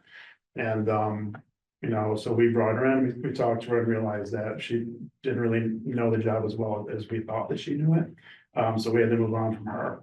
And so we got a consultant, kind of fill in that gap. We did the same thing with our town accountant, same thing, our town accountant wanted to become a finance director voluntarily in another community. We had a really tough time finding a town accountant with municipal experience. We brought in somebody from a nonprofit, super nice guy, just didn't have sort of, what we needed. Again, at the end of the 6 months, we moved on from him. Very difficult things to do, particularly when you've invested 6 months in resources and training and changing dynamics. But they weren't working out, so we had to do it. We had to do it. Yeah, and then with all that being said, how do you project or not only keep team morale high, but yet also production? Yeah, good question. So, notwithstanding all of that, I'm a player's coach. So we've done everything we can to sort of increase morale. We've advocated for raises for everybody. Some departments were sort of below market. I think particularly in this environment, particularly in Western Mass, you need to be highly competitive with salaries. So when you do have a vacancy, you can at least attract, some competitive eyeballs onto that position, even through collective bargaining, but also through contracts with department heads. We've elevated salaries for most people. That's one. Two, we've done 2 wellness days. So we brought in motivational speakers, we brought in a financial advisor, we brought in therapy dogs, we brought in masseuses, we played bingo, just to sort of kind of give back to the employees. We shut down town hall, just to recognize, we realize you guys are working hard, we realize that, these are tough jobs, so we're really proud of that. We changed our town hall hours, so we get out at noon on Fridays now. It's been super popular. It's just, the department heads and the staff are everything, right? We need them to be happy, content, motivated. So whatever that we can do to do that, I think we need to do that. So moving ahead to external relationships outside of the town hall. As Great Barrington's town manager, you would have relationships with many individuals and groups, businesses, institutions, county and state officials, as well as regional colleagues. Please tell us how you build and maintain professional relationships, and if possible, include specific examples of how you've done this in your past roles. Sure. Yeah, no, networking is everything. A couple of quick examples is. When I became the town administrator in Ludlow, I organized a monthly lunch for all the town managers and administrators in our area. Which we're still doing now, 2 or 3 years later, and we pick. We kind of take turns, once a month, that manager picks a spot, we go have lunch, they treat, and we just commiserate and we share. That's been incredible, not only the time with them, it's therapy, once a month. But it's also, what's going on in your community, and you realize that everybody's going through the same stuff. So that's one thing. I'm really heavily involved in both the MMA and the MMMA, which again, I think is invaluable. I'm on the Municipal Regional Administration Policy Committee for MMA. That's like other select board members, administrators, managers, anybody who's involved in MMA. So we look at legislation that might be coming through that MMA might be advocating for. So we meet once a month, review what's coming up. So I've met people, all around the state through that committee. Also on the form of government committee, ironically enough. So we advise other towns that are looking at a government structure change, either by, showing up at meetings and providing perspective or providing written feedback. I'm also on the program committee for MMA, which sets up the monthly meetings. So, through all those different sort of groups, my network is pretty big. So. Any follow-up on I just that? have one question. Some of the things you're doing sound pretty nice. Where does the money come The money for lunches? we buy lunch. It's not cheap for 10 people. The town pays for this? We pay. We as in what? The end of it, so let's say it's my turn to sponsor the lunch, I'll pick a venue and then I buy the lunch. Yeah. Not the town. No. We would never do that. Sorry, yeah, just kind of. You touched on this a little bit in the previous section, and just kind of this philosophy of networking, but also kind of building relationships with the people of Great Barrington. And I love all the things you're talking about, teas and then kind of quarterly meetings and stuff. I would say one of the biggest challenges here is kind of trying to find a way to meet people where they are, especially with messaging. Being a rural community, that can always be kind of a struggle. Do you have any experience kind of overcoming that kind of connectivity issue in any of your previous positions? I'm a kid from the other side of the tracks. Yeah. I grew up next to a trailer park. I've had a lot of adversity in my life. My base, motivation is helping people, is meeting people where they are. I feel like I can talk to anybody from the governor to, my neighbor next door. I just, through my life experience, I've had that benefit, for better or worse. But yeah, I can talk to anybody from any socioeconomic, sort of strata, any race, creed, culture. I have no problem with people. Yeah, well, I mean, I'm just thinking too, because you have a bit of a background in marketing as well, right? Yeah. So just kind of, what would your philosophy for communications and kind of marketing the town here be? Like, what do you think kind of the best way to prioritize those efforts? I would say first thing for me is to listen. I certainly for my first 90 days, doing a lot of listening, both from department heads, from you all, from other stakeholders, that are involved with the town, but also stakeholders, business owners, whoever, certainly lean on you all for a recommendation for that, and listen, like what's working, what can we do better? So I can get sort of a more of a holistic idea of what's the best approach. And that'll certainly help, in terms of scheduling, quarterly meetings or what have you. But in Ludlow, one thing we've done that's been really good is we hired a PR firm. We have the benefit of being a surrounding community to the casino. So we got grant funding for that to create a marketing campaign. And it's been really popular, so now we sort of have this website, it's called Get Lost in Ludlow. It's a repository for everything that's going on in Ludlow, events, businesses, all kinds of stuff. So if you're a visitor, you wanna come in to Ludlow, you can go to Get Lost in Ludlow and see what's going on. But also for residents, you know, it's like you go on, you know, maybe you Google what's going on in Ludlow and you get, you know, disparate results from your search. You know, that costs money. It's not that much money, but that's certainly something that you know, we could explore. You know, again, I just think that an intentional, organized communications program that, you know, we put together and we're consistent and diligent about. Also, you know, doing something on the local cable access, like ask the TA type of thing, or interviews with department heads. Just so, you know, we can put it on the website if people have questions. I've also, you know, considered putting, you know, pictures of department heads on our website. You need to get buy-in from the department heads on that. It's always nice to go, and if you go onto some websites, you see their face, you kind of, you know, kind of add some depth to the website. So I don't know if I answered your question, but it's, you know. Yeah.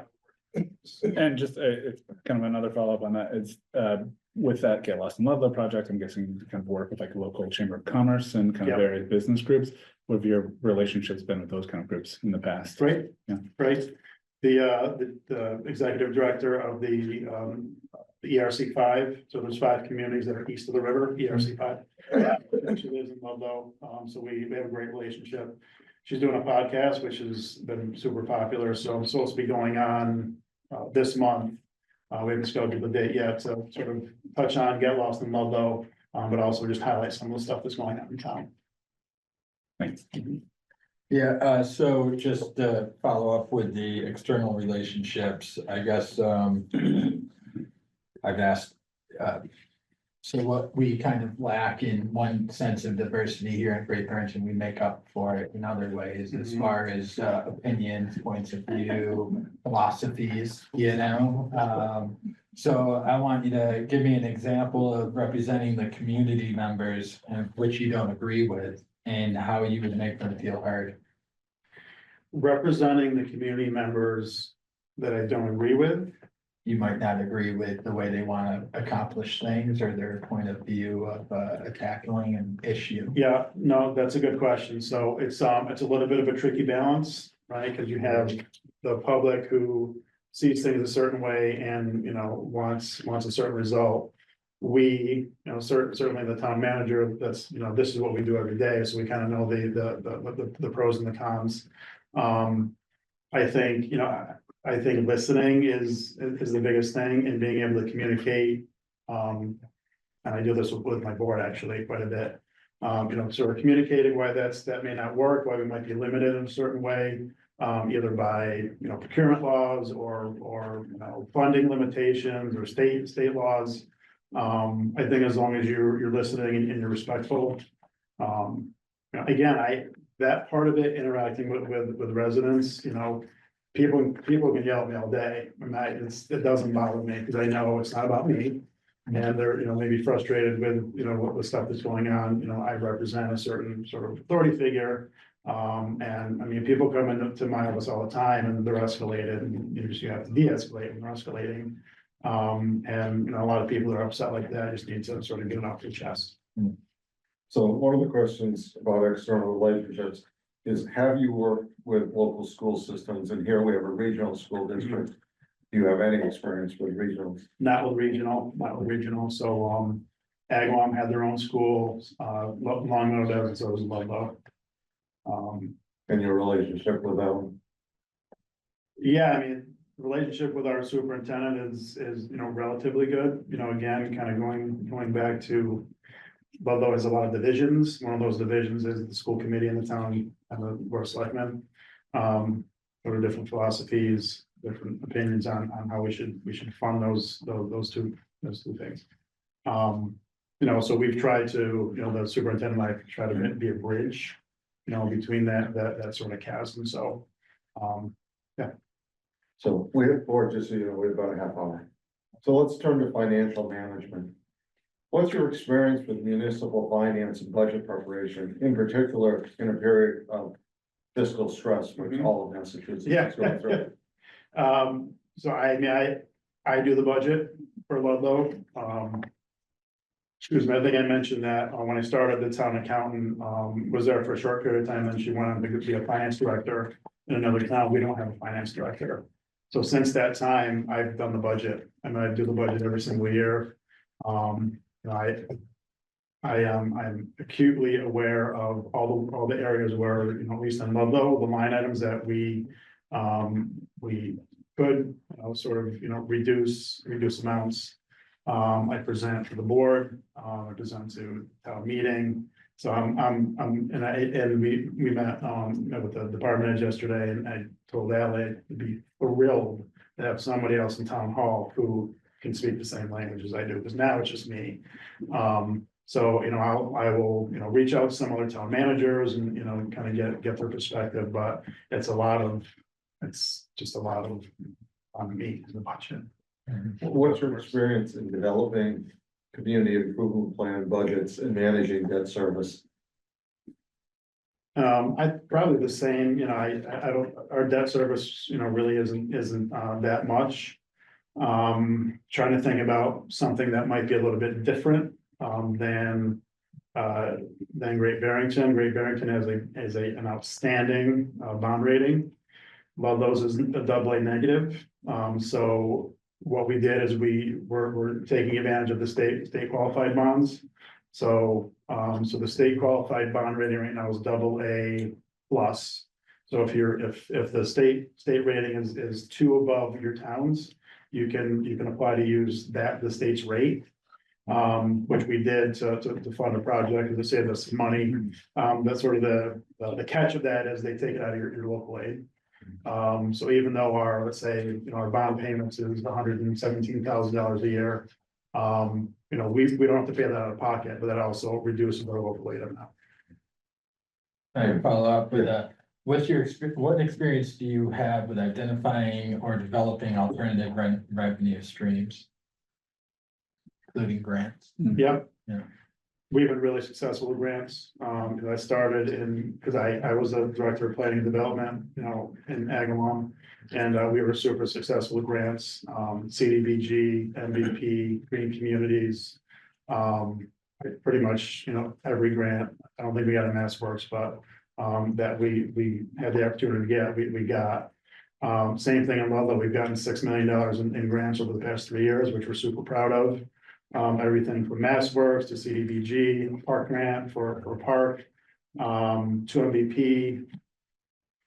Right now, we're the lead community on a regional energy manager through Office of Energy and Environment. You know, so that's really, I think Chris has probably done a really good job with that. But I can certainly, you know, sort of help out with that. You got me talking about grants. I forgot what the original. Can you question just was. alternative funding? Yeah, trying to think, we Alternative have revenue. a trash fee, we have a trash fee in Ludlow.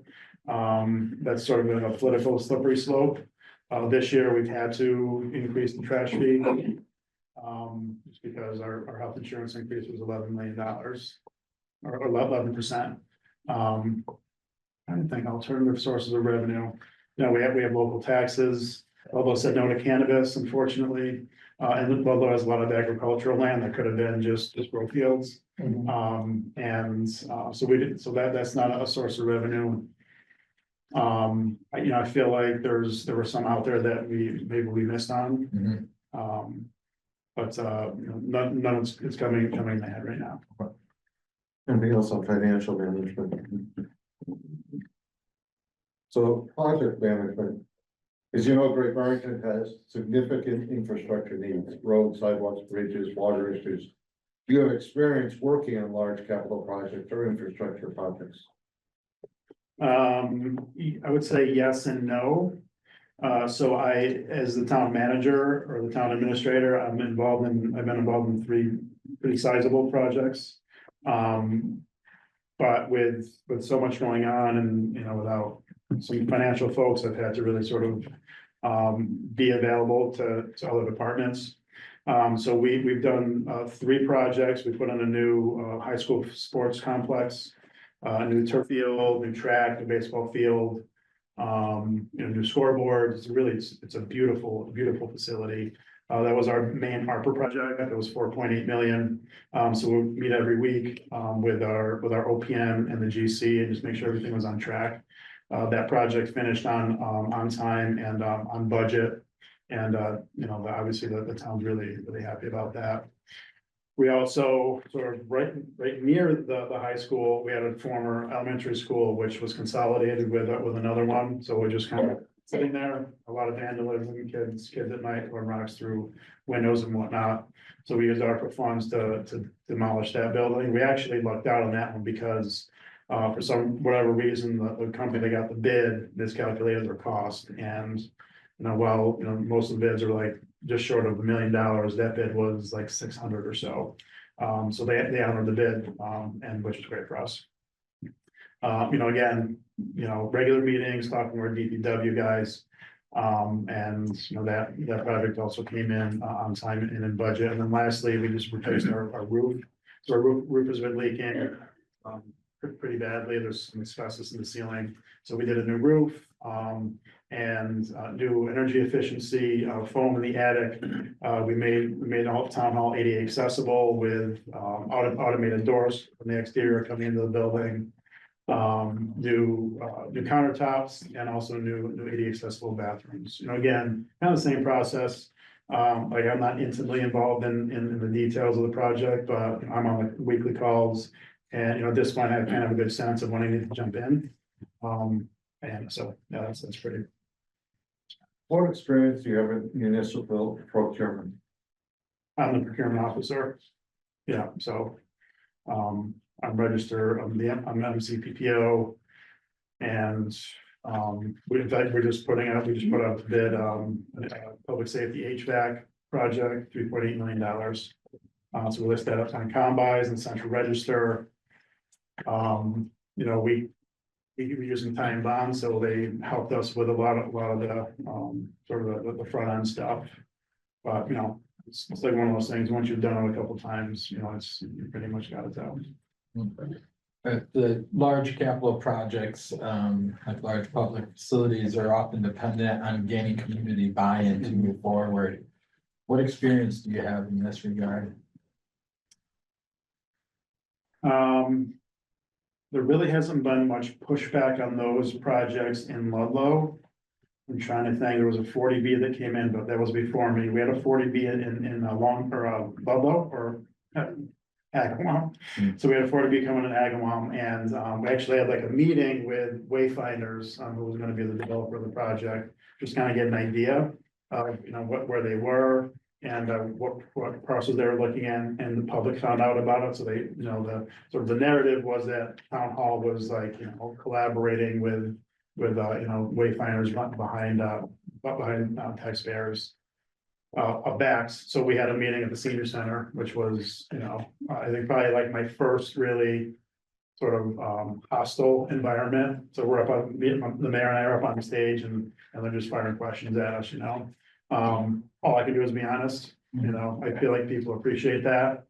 They may not like it in the moment, but you just got to be honest and give them information. Anything else on project management? So let's go to economic development.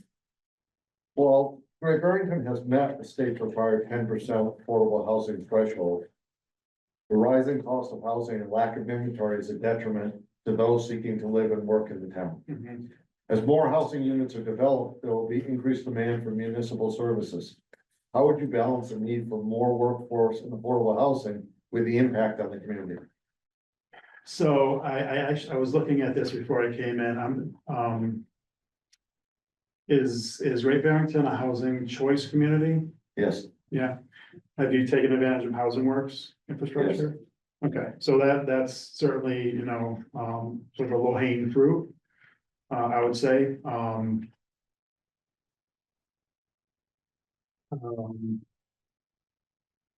yeah, in terms of balancing services, any project that gets permitted like that, obviously it's got to go through, permitting for DPW. I don't know if you guys have so in Agawam, we had like a round table when developers had a project. And the relevant department heads would sit around, the developer would present their project and there'd be feedback. We don't really do that in Ludlow, but that's certainly a way to be helpful to, kind of give them a heads up as to what we might be asking for in terms of, bigger pipes or, or what have you. So I'm not quite sure I answered your question. That's okay. So the other thing that's happening in Great Barrington right now is the closing of Bard College at Simon's Rock. And it's likely redevelopment. You have experience in working with a major development project like this. Yeah, definitely. So the Ludlow Mills complex is owned by West Mass Area Development. It has a bunch of, former jute mills. And so we've partnered with West Mass on two projects, both roadways. So there was a Riverside Drive was a new drive that opened up some new parcels. That was funded by Mass Works. We're just finishing up now another sort of commercial subdivision on that in that area. That was another Mass Works project, $3 million.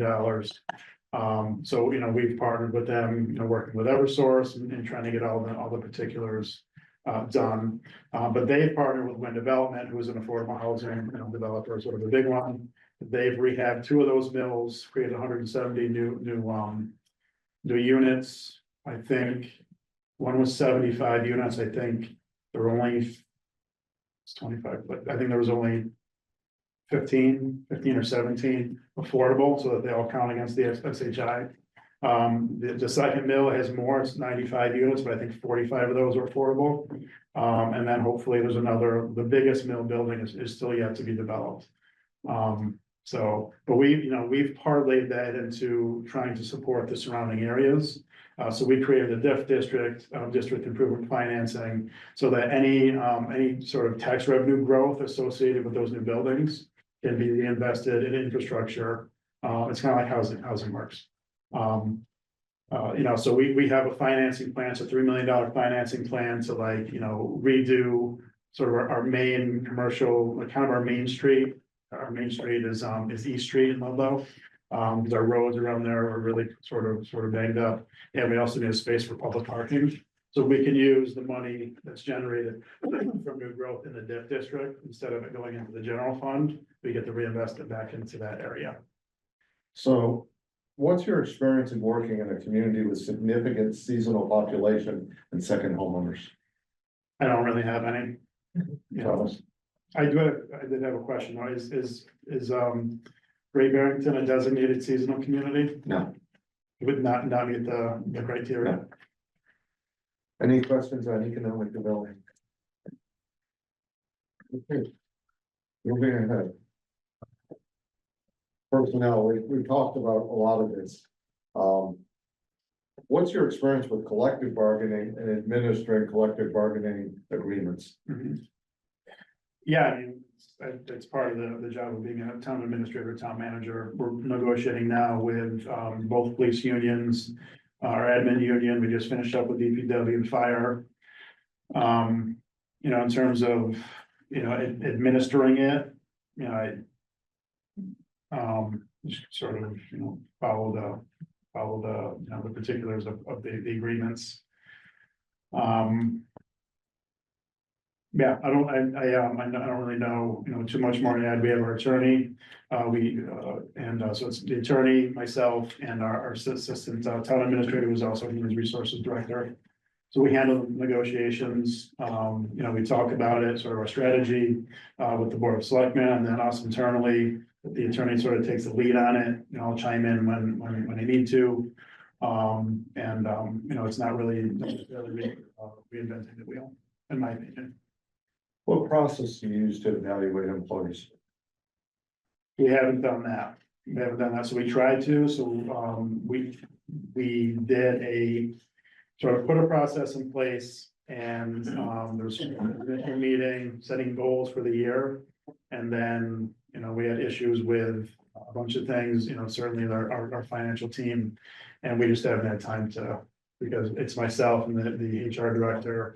We're sort of backing up the treasurer collector's office, so we really haven't time to execute that. Any other questions on personnel management? So next, near and dear to our heart, relationship with the select board. How would you define a successful relationship between the select board and town manager? Being on the same page, communication.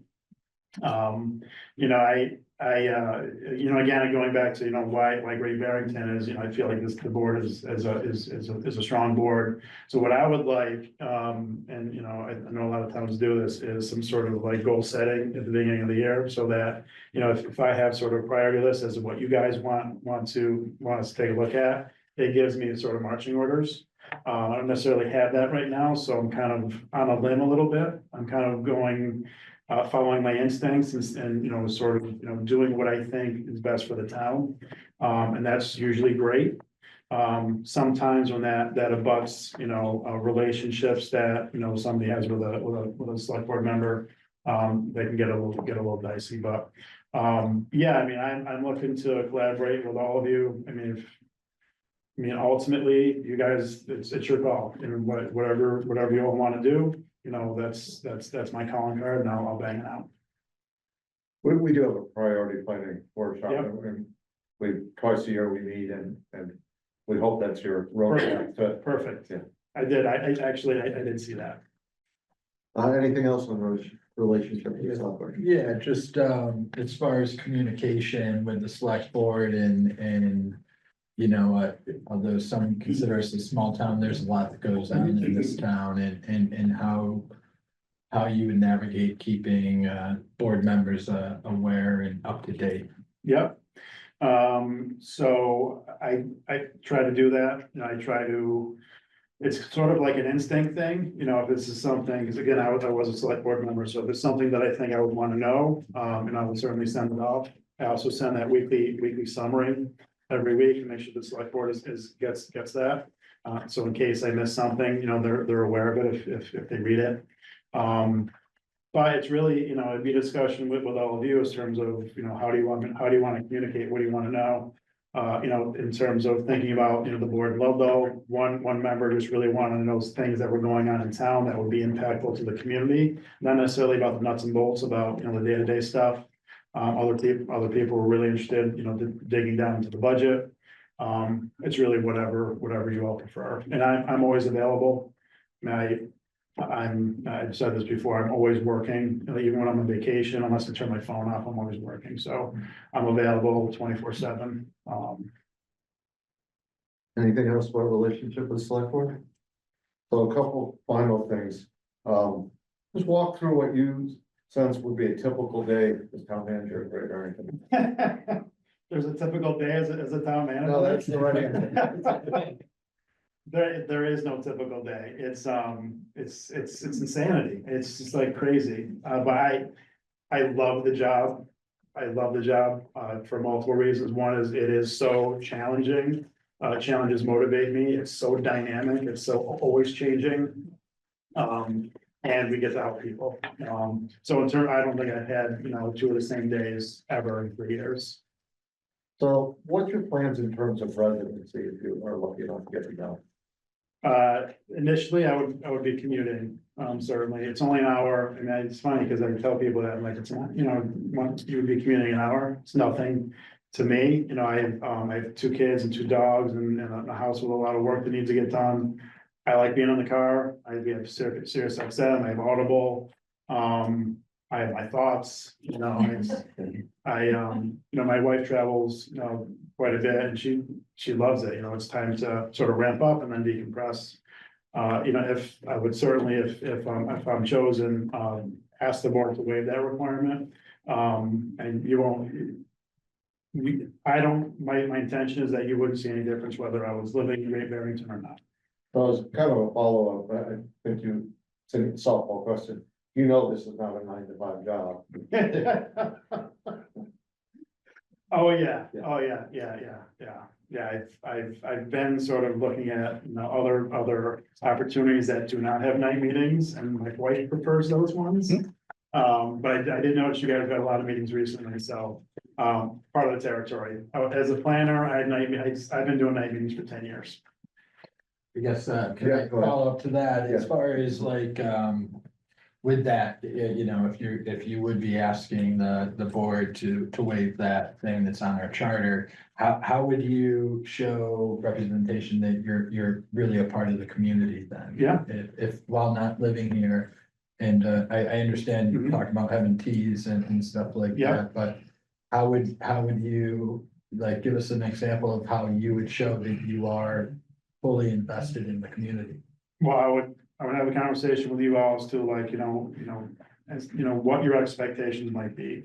For me, we would come out to the Berkshires, once in a while. We did the botanical garden every fall. We've been to Tanglewood and, it's easy to have, family meeting here to do tubing at Butternut or, going to a museum but if there's like events, I probably should know this, but if there's like annual, festivals or events, I think you guys have some stuff in the summertime. I'll be around, absolutely. All summer. Awesome. Yeah. Hard to miss them. Party in the park. Yes. Yeah. Any other board questions? So this is your turn. Do you have any questions, Charles? You guys really answered most of them. My question was, what are your expectations of the town manager, particularly in terms of communication? So I think we kind of, if you guys want to add something to that'd be great. Yes, I wouldn't Yeah. mind if you wanna finish and then. No, please. I'm very much interested in someone who's going to stick with the project if it going gets tough. I don't want them to fold. I want them to see them through. I want them to stick through the length of the project, whether it's the bridge or the water. If it takes 3, 4, 5 years, I want to know the person's going to be there, but they can continue to do their job effectively and still stay in this grind to be here physically for a while. Mhm. I guess I don't know. It's someday I'd happy to sort of give more detail, but I've had a lot of adversity in my life. Internally, I'm made of iron, right? So the reason, there's multiple reasons why I love them, but I have to protect my reputation in terms of, sticking it out and I'm dealing with projects. That's what I love to do. It's that's not gonna be a problem. As far as communication, I think that's the key to being on the select board, it's the key to Oh, your yeah. job. You need to communicate with the public, you need to communicate with us, we need to communicate with you, and you won't have to worry, the public is very good at communicating. They make their questions and concerns known, Right. that's terrific. That's Yeah. the way it should be. I could not agree more. In fact, can I just, this was in the position statement that community parent put together, and this one of the descriptions was employees appreciate a town manager who listens and provides constructive feedback, and the community wants a town manager who regularly shares information about current and ongoing issues and projects. Perfect. Well said. Yeah. Thank you. Thank you very much. Yes. It's been a pleasure. Oh, thank you guys. Yes, Thank you. thank you so much. Yeah. I appreciate Thank it. you. Nice to meet you. Good to see you. Thank you. To meet you. Good to see you. Be good. Okay, next.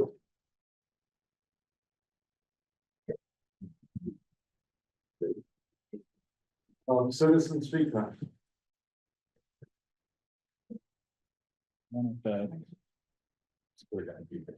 Okay, seeing none, but, go. Come on up. Come a little closer so they can hear you. Oh, Yeah, well, three long Pond Road, I guess my big beef is, previous, not him, but the previous candidate has a horrible employment history. Yeah, we're gonna try not to talk too much about personnel. You can mention it, but don't go into too much detail. Right.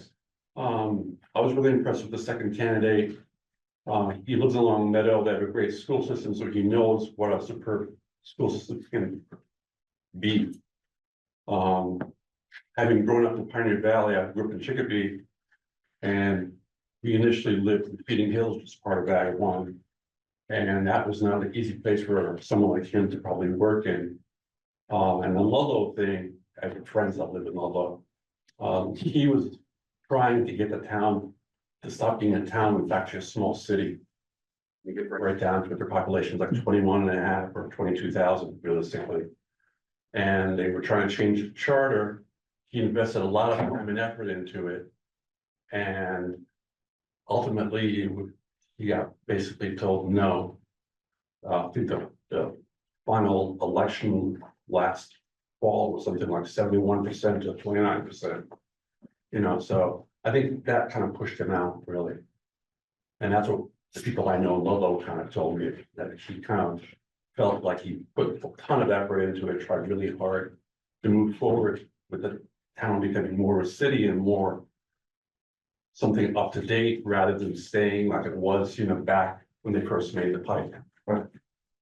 That's all. Thank you. I'm going to go here and you next. Jim? James Garzone, 84 North Lane Road. Just want to talk about the facts that I know the paradigm said we had 14 candidates, then it got narrowed down to 3, 1 fell through, and then we have the last 2 candidates, Miss Ellison and Mr. Strange. Just doing some Google searches and noticed that the 2 of them have been actively looking for another position. And I don't know if it's a concern or not, but I just want to bring it up as a fact. I know the paradigm person, I forget his name, said it's difficult to get people with this type of background in this position, but being a Great Barrington resident and knowing the challenges that we have, I just hope whomever is selected understands the challenges and is up to the task, because as I continue to say, we are facing some very critical issues today and the foreseeable future, and we need a strong town manager. And I hope that we're not settling, that we get the best that we deserve. So thank you. Thanks, Jim. Michelle, come on. Michelle LeBaire, 70 Division Street. Thank you for presenting both candidates tonight. I just want to mention something about the second candidate being in Ludlow and not living here. It's simply 1/2 dozen of another. As I've mentioned in public meetings, my husband for at least 15 years has commuted back and forth to Westfield. That's 2 hours a day. And we did that while we were raising our daughter, and he's still doing it. He loved Westfield. He's very part of the Westfield community, but that means leaving our house at 6 in the morning and not getting home to 7 at night. But then he also loves this community as well. The reason you don't see him in meetings is because I'm here. It's a little too much, you know. So, but he loves this community. As a matter of fact, the special town meeting Thursday night, I said, Bruce, I say, you're gonna need to be able to get out of work early so you can attend that. He goes, oh yeah, I'll be there. I already talked to the CEO on that. So you can do both, but it's stressful. Things don't get done at home, certain functions I'm there alone because I work in Lenox. I work in another town. I like Lenox. I love the people in Lenox, but born and raised here. So it depends on the individual candidate, how they cope with it. But I think we'd be, just as Jim Garzoni mentioned, this is an incredibly stressful time for our town. And it's not a walk in the park. And you're going to be dealing with me and that sort of thing. So that makes. It depends, you know, my husband will tell you 6 of what happened doesn't. But so you have a lot to think about, but if you have any uncertainty, again, I work in Lenox, they did 2 rounds before they came up. You may want to pull back, you may, if you do 2 rounds, come right back to the same candidates again. But I'm just concerned about the dynamics of our town right now and the high challenges that are here. So I just wanted to express that. Thank you. Thank you. Seeing no one else? Media time.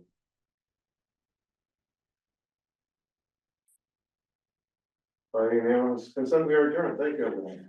Thank you.